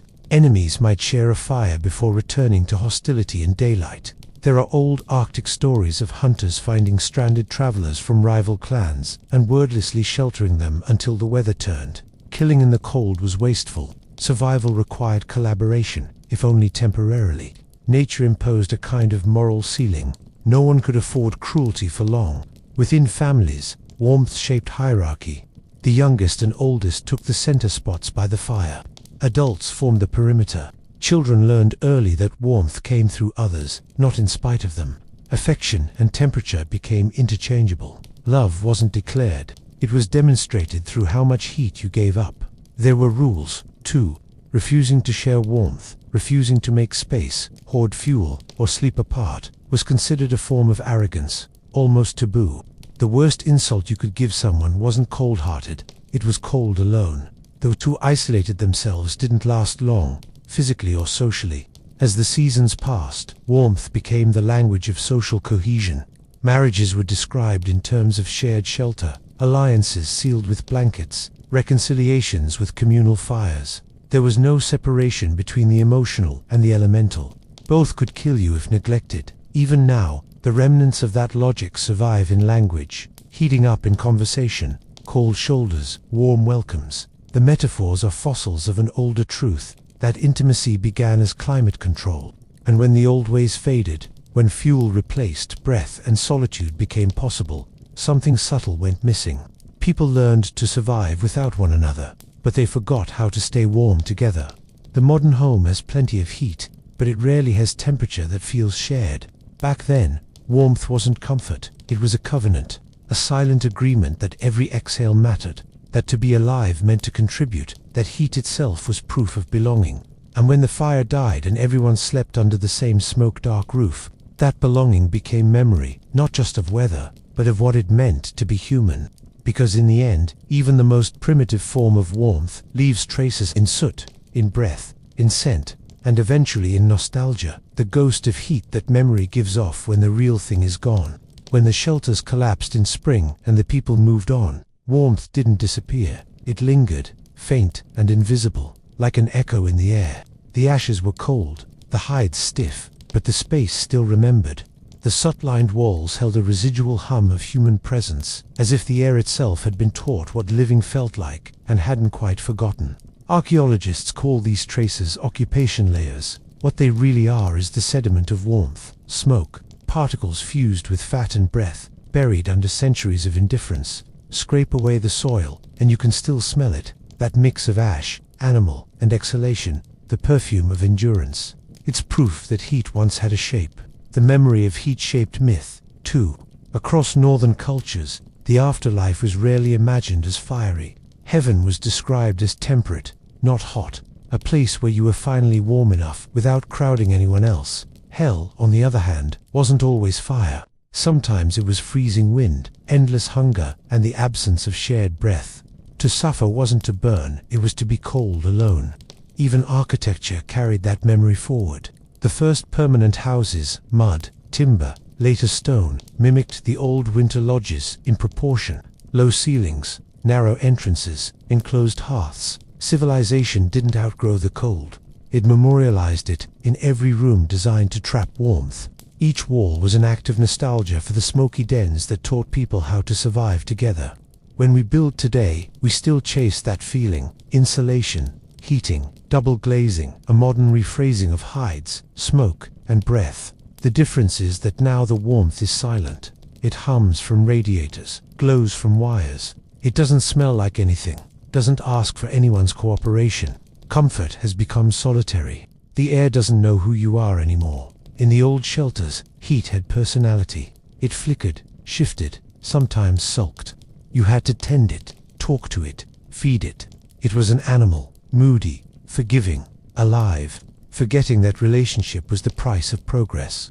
We gained convenience, but lost the conversation. Still, the memory of that warmth clings to us. It lives in rituals we barely notice, the instinct to gather around light, to cook near others, to talk until the room feels smaller and the air softer. Even in our modern, sterile comfort, we simulate it. Candles, fireplaces, electric flames that pretend to need us. Maybe what we miss isn't fire, but reciprocity. The memory of heat is older than language. It's written in the body, the way shoulders lean toward one another in cold rooms, the way silence feels heavier when it's dark, the way warmth feels most real when it's shared. We've forgotten the physics, but not the feeling. And so the story ends the way it began, with smoke, hides, and breath, the earliest architecture of survival. The first lesson humanity ever learned from the cold was not how to build fires, but how to build closeness. Because in the end, what kept them alive wasn't heat at all. It was everything that made heat possible. The first real enemy humanity ever met didn't roar or bleed or chase. It just waited. It came in silence, without a face, without intention, and it killed more efficiently than any predator. The cold didn't need claws, it had time. Somewhere around 30,000 years ago, people began wandering north into a landscape that had no interest in accommodating them, where breath turned visible and trees cracked like bone. That was the beginning of the longest argument in human history, not with gods, not with each other, but with temperature. The Ice Age wasn't a single frozen moment. It was an ongoing conversation between Earth and arrogance. Step too far from the fire, and the conversation ended. The cold taught early people about limits, the first subject in nature's curriculum. They learned the physics of failure quickly, that the air could take more from you than hunger ever could. Firelight was no longer comfort, it was confession. Each spark said, "We weren't built for this," and each flame whispered back, "Then learn." The first shelters were acts of apology. Mammoth bones, sod, snow, whatever came to hand was turned into proof that defiance could be practical. The cold didn't punish recklessness directly. It just waited for a mistake. Drop your guard, misjudge a storm, forget to seal a seam, and it would quietly reclaim what warmth you'd borrowed. Every survivor was a scholar of small details. How to walk on frozen ground without sweating, how to breathe without icing your own lungs, how to tell the difference between a friendly wind and one that meant extinction. And yet, the cold didn't just take it taught, it refined attention. In the tropics, a person could afford to be lazy. In the tundra, distraction was suicide. Out there, intelligence stopped being theoretical. It became Skenevel. A misstep wasn't a metaphor, it was an obituary. The cold carved precision into people's habits. It forced invention, the sewing needle, the layered hide, the concept of insulation, all born not from curiosity, but from sheer desperation. Necessity may be the mother of invention, but cold was its midwife, cutting the cord with a shard of ice. The relationship wasn't purely hostile, though there was respect. The cold wasn't evil, it was indifferent. It didn't hunt or hate, it tested. And in that test, humanity became something new, the animal that could manipulate air. They learned to trap heat, to make wind behave, to turn breath itself into a resource. The cold forced humans to understand physics before they had a word for it, to study the invisible until it obeyed. Archaeologists like to romanticize migration as exploration, but most of it was stubbornness with frostbite. People followed the herds, followed the seasons, followed hunger into places that froze their eyelashes shut and stayed. They didn't conquer the cold, they negotiated with it. Every fire lit in the open tundra was a peace treaty written in smoke. And as generations passed, the lessons deepened. The cold began shaping bodies, shorter limbs, thicker torsos, slower metabolism, biology learning the same lessons culture did. The environment started leaving fingerprints in the bone. The cold wasn't just outside anymore, it lived under the skin. But even adaptation has a limit. When the ice retreated and humans followed, they carried those lessons with them. Not in words, but in habits. The reflex to gather close, the instinct to share heat, the quiet suspicion of wind, all souvenirs from the first time the Earth decided to turn the temperature down and see who was paying attention. And yet, what the cold began as threat, it perfected as teacher, teaching geography not through maps, but through muscle memory. Because the next great lesson was still ahead. That cold didn't just shape people's bones, it shaped where they could exist at all. Cold doesn't have borders, but it creates them. It decides where forests end, where rivers sleep, and where people stop pretending they're in charge. When the Ice Age tightened its grip, the planet rearranged itself into zones of possibility and punishment. South of the glaciers, you could still find grass, herds, and arrogance. North of them, there was only education. Every step toward the poles was a step into fewer options. Trees vanished first, replaced by frozen scrub and stubborn lichens that looked like the Earth's dandruff. Game animals grew massive, slow, and heavily insulated, as if they'd been designed by a committee of desperate gods. The landscape became geometry, white, flat, and mercilessly honest. Nothing decorative survived there. In that pale emptiness, humans began to specialize. Bodies shortened, torsos thickened, fingers learned efficiency over grace. Faces widened to trap air and keep it warm before it reached the lungs. It wasn't evolution as grandeur, it was evolution as improvisation. The environment didn't reward beauty, it rewarded balance, compactness, and the ability to find calories hidden under snow. The cold rearranged time, seasons shrank into two moods, starvation and preparation. The sun, when it appeared, became the year's only celebrity, its brief visits celebrated like miracles. People learned to count its absences, to predict its faint return. The calendar wasn't a cultural invention, it was a form of anxiety management. Food became geography in miniature. In frozen places, a meal meant migration, patience, or risk. Hunters followed herds across featureless ice, tracking warmth by proxy. Meat froze solid in minutes, which meant every kill doubled as refrigeration. Fat became currency, the only edible source of fire. The stomach replaced the map. Even distance changed meaning. A valley wasn't a valley, it was a wind trap. A mountain wasn't scenic, it was death by shadow. The terrain taught observation so intense it bordered on paranoia. You learned to read the snow, how it drifted, how it broke underfoot, how it glittered differently before storms. Navigation wasn't about landmarks, it was about texture and sound. The people who thrived here didn't see the land as barren. They saw it as precise.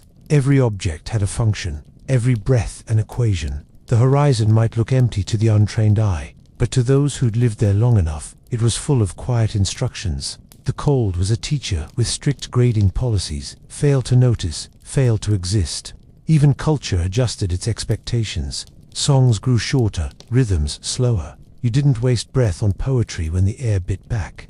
Language itself changed, adopting words for shades of ice, kinds of wind, qualities of stillness. Survival demanded vocabulary, not vanity. And yet, within that restraint, a new kind of imagination bloomed. When everything around you froze, your mind had to move faster to compensate. The cold sculpted the intellect as much as the body. It built patience, calculation, the long-term memory of climate. Eventually, geography stopped being a backdrop and became a collaborator. The ice dictated the rules. Humans wrote the footnotes. And in those footnotes, they discovered something unexpected, that the stillness enforced by cold wasn't punishment at all. It was opportunity. Because in a world where movement meant death, thought became the new form of travel.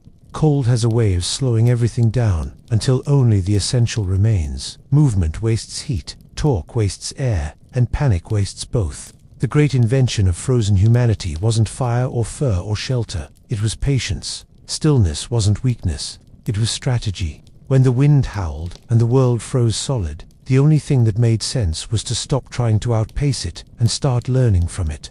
Archaeologists call it seasonal settlement. What it really was surrender, with style. Groups stopped wandering and began folding themselves into the landscape, burrowing into snow, mud, or stone, waiting out the months like hibernating minds. The body might rest, but the imagination did lapse. That's the thing about stillness. It leaves the brain unsupervised. Inside those dark, airtight spaces, people invented everything that couldn't exist in motion. Tools became refined, stories became structured, and language, that strange art of turning air into cooperation, developed under the pressure of boredom. When you can't hunt, you narrate. When you can't see the horizon, you start describing it. The cold invented not just endurance but reflection. The silence outside was absolute. The snow swallowed sound so completely that even breathing felt loud. Inside, whispers replaced speech. A single cough could echo like thunder.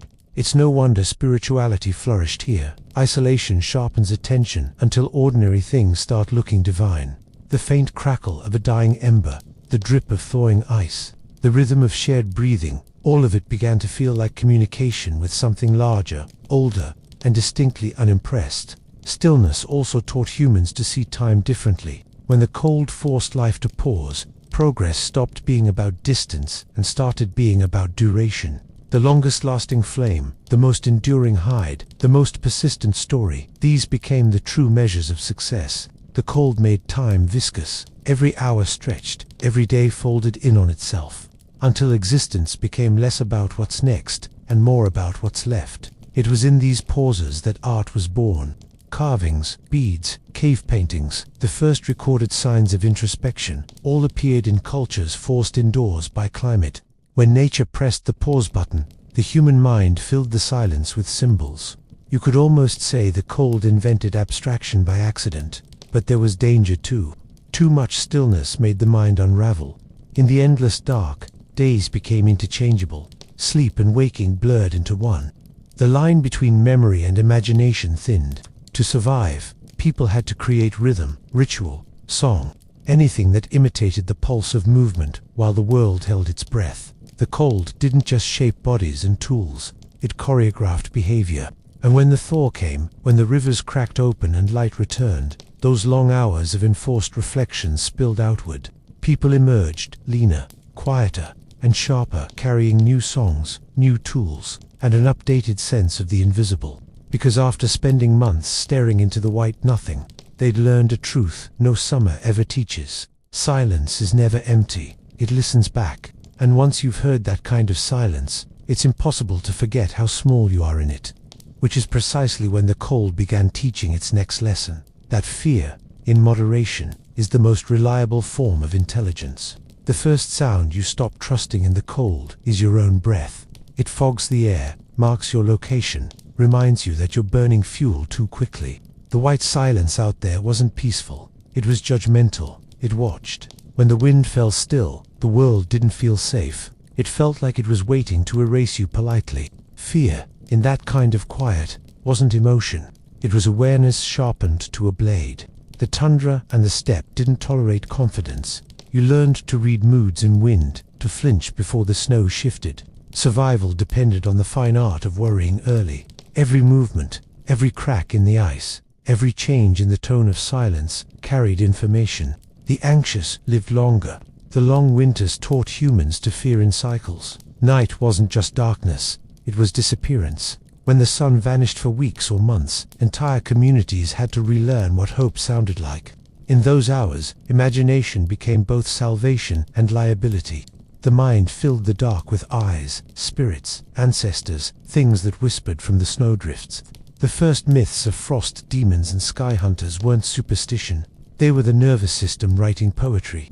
Even today, you can trace that ancestry of unease. The stories of ghosts that freeze you where you stand, of voices in blizzards, of pale figures at the edge of sight, all born from the sensory deprivation of endless white. The cold stripped away color, scent, and sound until the only thing left to sense was yourself, and even that felt unreliable.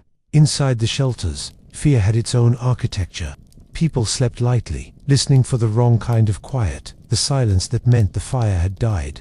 Children were told that if they disrespected the cold, it would come for them personally. Fear was domesticated into discipline, turned into education. You didn't outgrow it, you inherited it.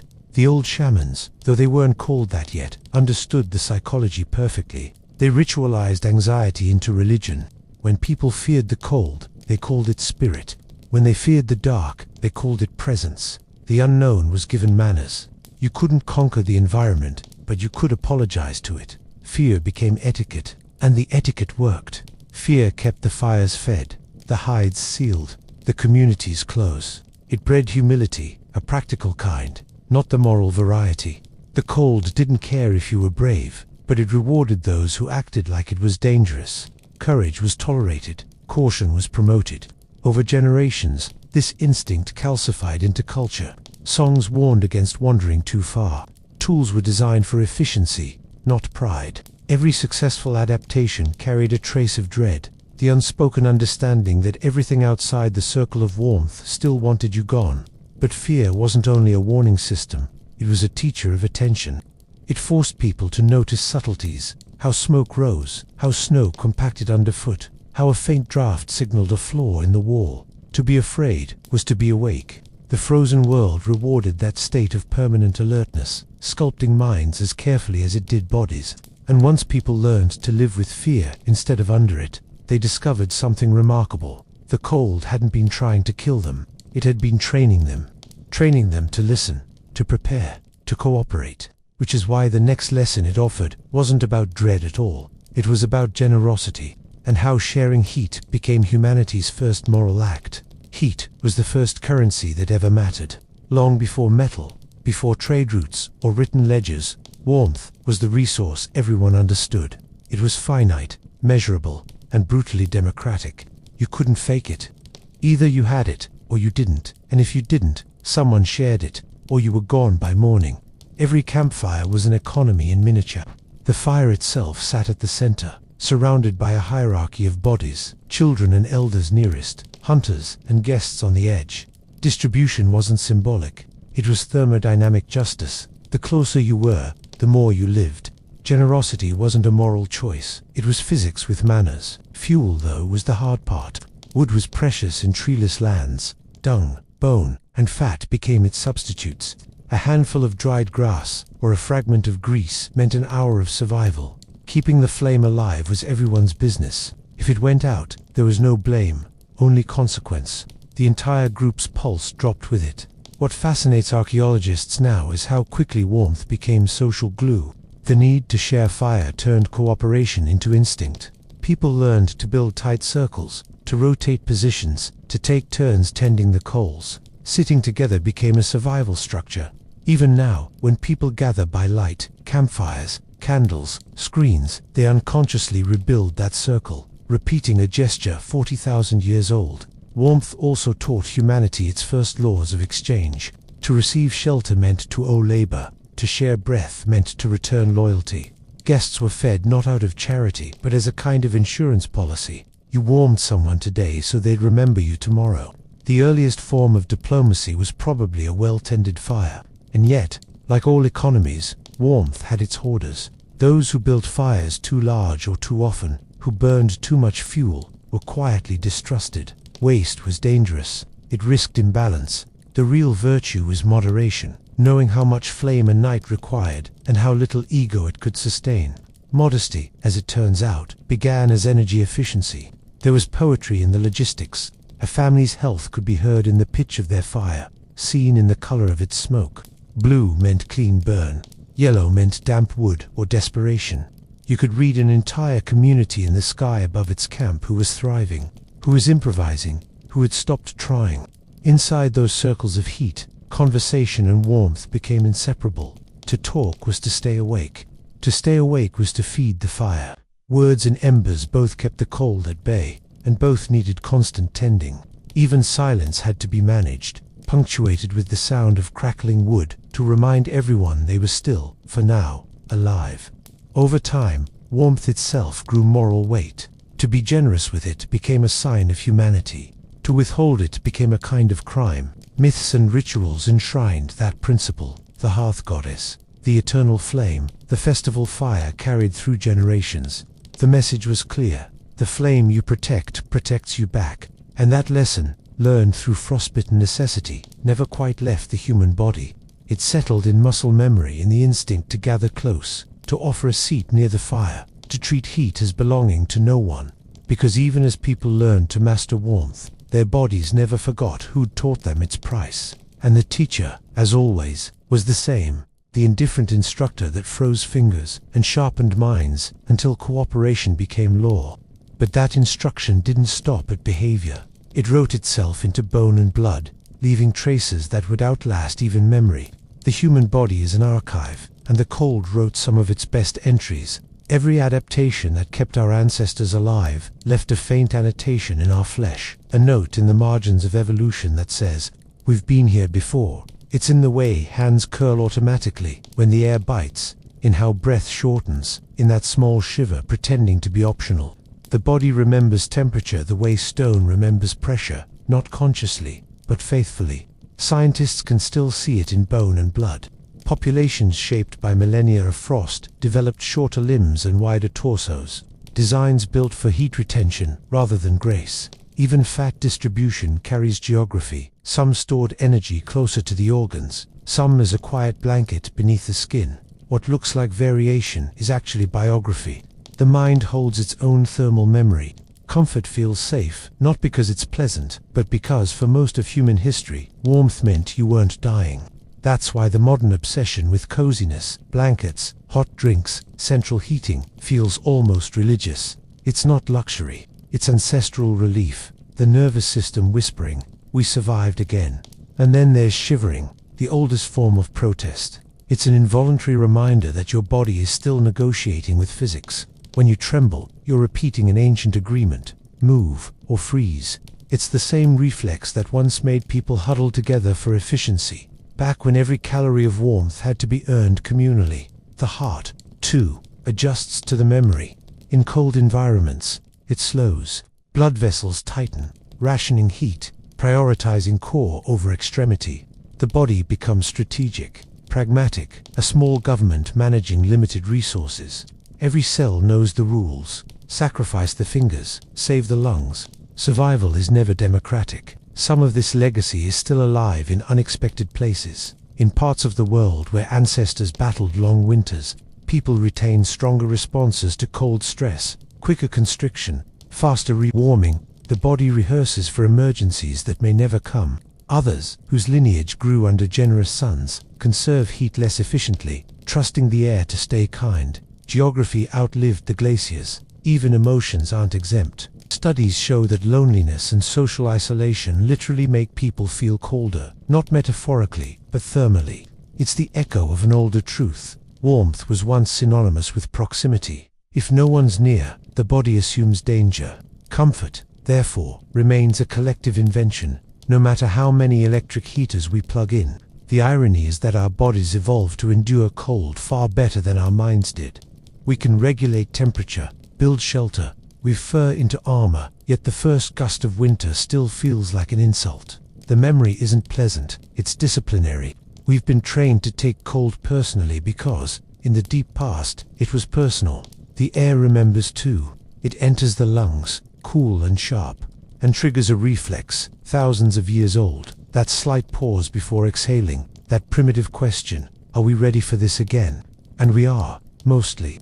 But every breath of cold air still wakes the animal that built its life on fear of frost.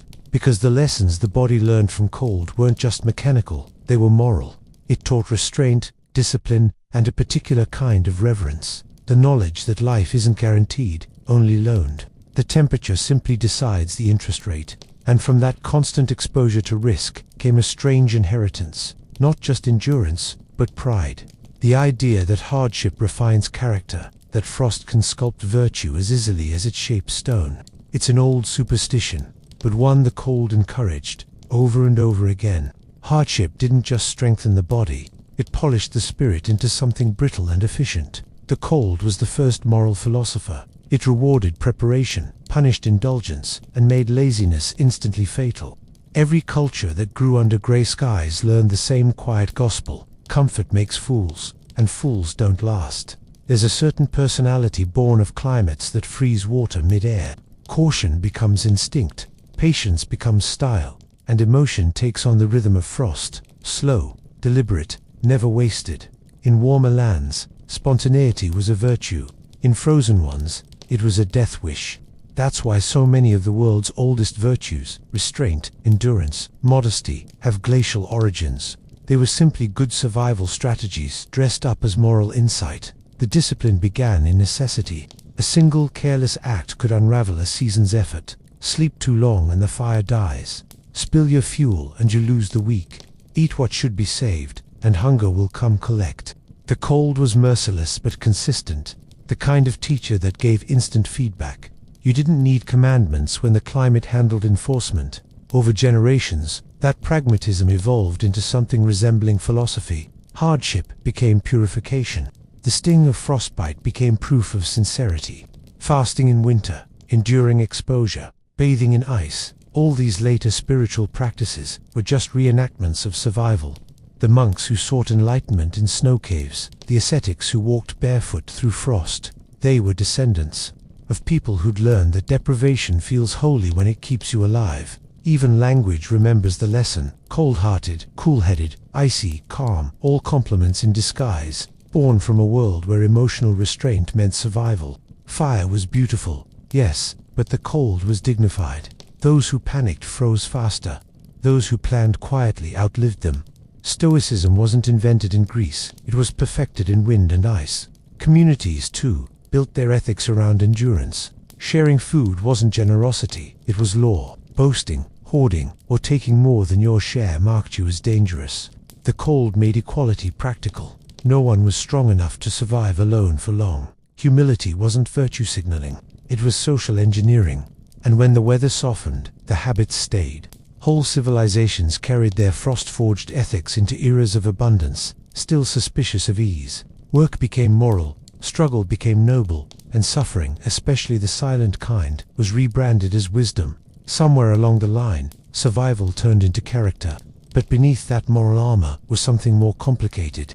The people who endured the worst winters also learned compassion, the sort that doesn't announce itself.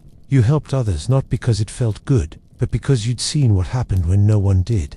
The cold left no room for cruelty that didn't pay off. And so, the moral code of frost was built. Work quietly, prepare early, share warmth, waste nothing, and never ever forget how quickly comfort disappears. The cold didn't just shape values, it curated them.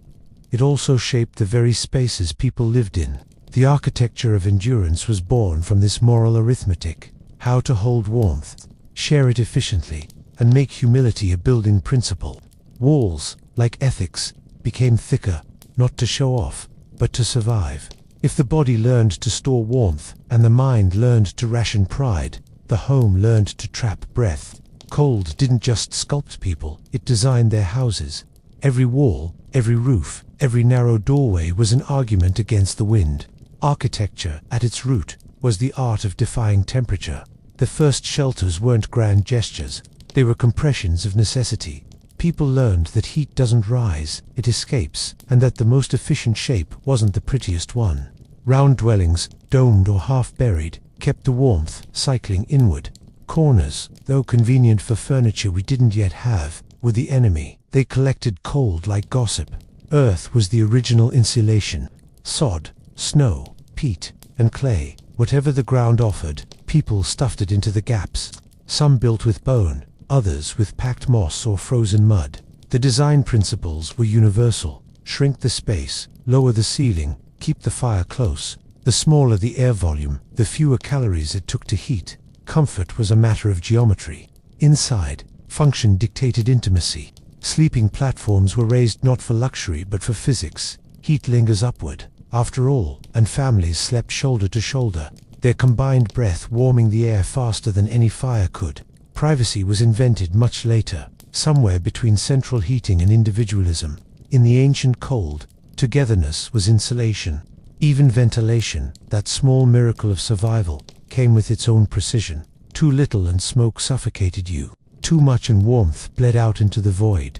So people developed vents, angled like instruments, balancing fire and air in a duet that required constant tuning.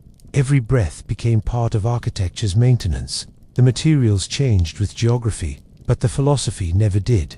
In forests, homes grew from logs chinked with moss. In treeless lands, they were carved from earth or snow. Everywhere, the message was the same.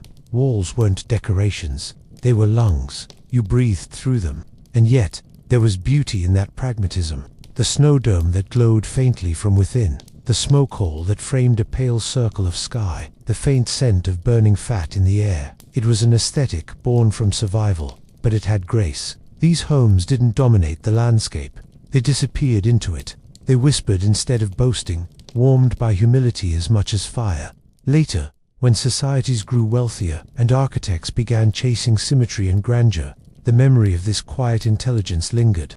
Thick walls, layered textiles, shared hearths, all inherited from those early engineers of resistance. The cold had forced humanity to think like heat itself, and that lesson never truly thawed. In a way, every modern house still carries that echo. Central heating systems mimic communal fires. Bedrooms are kept small, kitchens warm. Even the instinct to gather in the coziest room is architectural muscle memory, the house reminding us what it was built to prevent. But the genius of those ancient builders wasn't just their efficiency, it was their humility. They didn't try to conquer the weather, they conspired with it. Resistance didn't mean defiance, it meant partnership, letting the earth itself become an ally against the air. And from that alliance emerged something else, the transformation of survival into culture. The cold, once an enemy, began to shape rituals, festivals, and meaning itself. Because once people learned how to outlast it, they needed to explain why they kept returning to it. Endurance, once a matter of calories and luck, turned into ceremony. When survival stopped being a daily cliffhanger, it became performance, a choreography of gratitude and defiance played out every winter. People didn't just endure cold anymore, they celebrated their ability to endure it. That's how the frost became theater. The solstice was the first stage. In almost every ancient calendar, there's a feast marking the longest night, not a victory over darkness, but a handshake with it. The world's first festivals weren't about abundance, they were about endurance in scarcity. Fire lit against the snow wasn't decoration, it was proof. Every spark said, "We're still here." Across continents, the rituals converged. Bonfires, songs, dances, all positioned exactly when the sky felt most indifferent. Some burned effigies of winter spirits, others invited them inside and fed them offerings. Whether the cold was treated as god or monster depended on how generous it had been that year. Either way, people learned that surviving it required more than fuel. It required narrative. Clothing, too, became costume. Furs and hides, once worn out of necessity, turned into symbols of prestige, fertility, or connection to ancestors. What had begun as insulation evolved into identity. To wear warmth was to declare triumph. The heavier the coat, the grander the story. Even the architecture of ceremony carried frost in its bones. Ice caves turned into shrines. Frozen rivers became processional routes. People walked across solid water, as if performing a temporary miracle. Each step reinforced the strange lesson of winter, that the world could become both deadly and sacred with the same breath. And then there was music. In the silence of winter, rhythm mattered.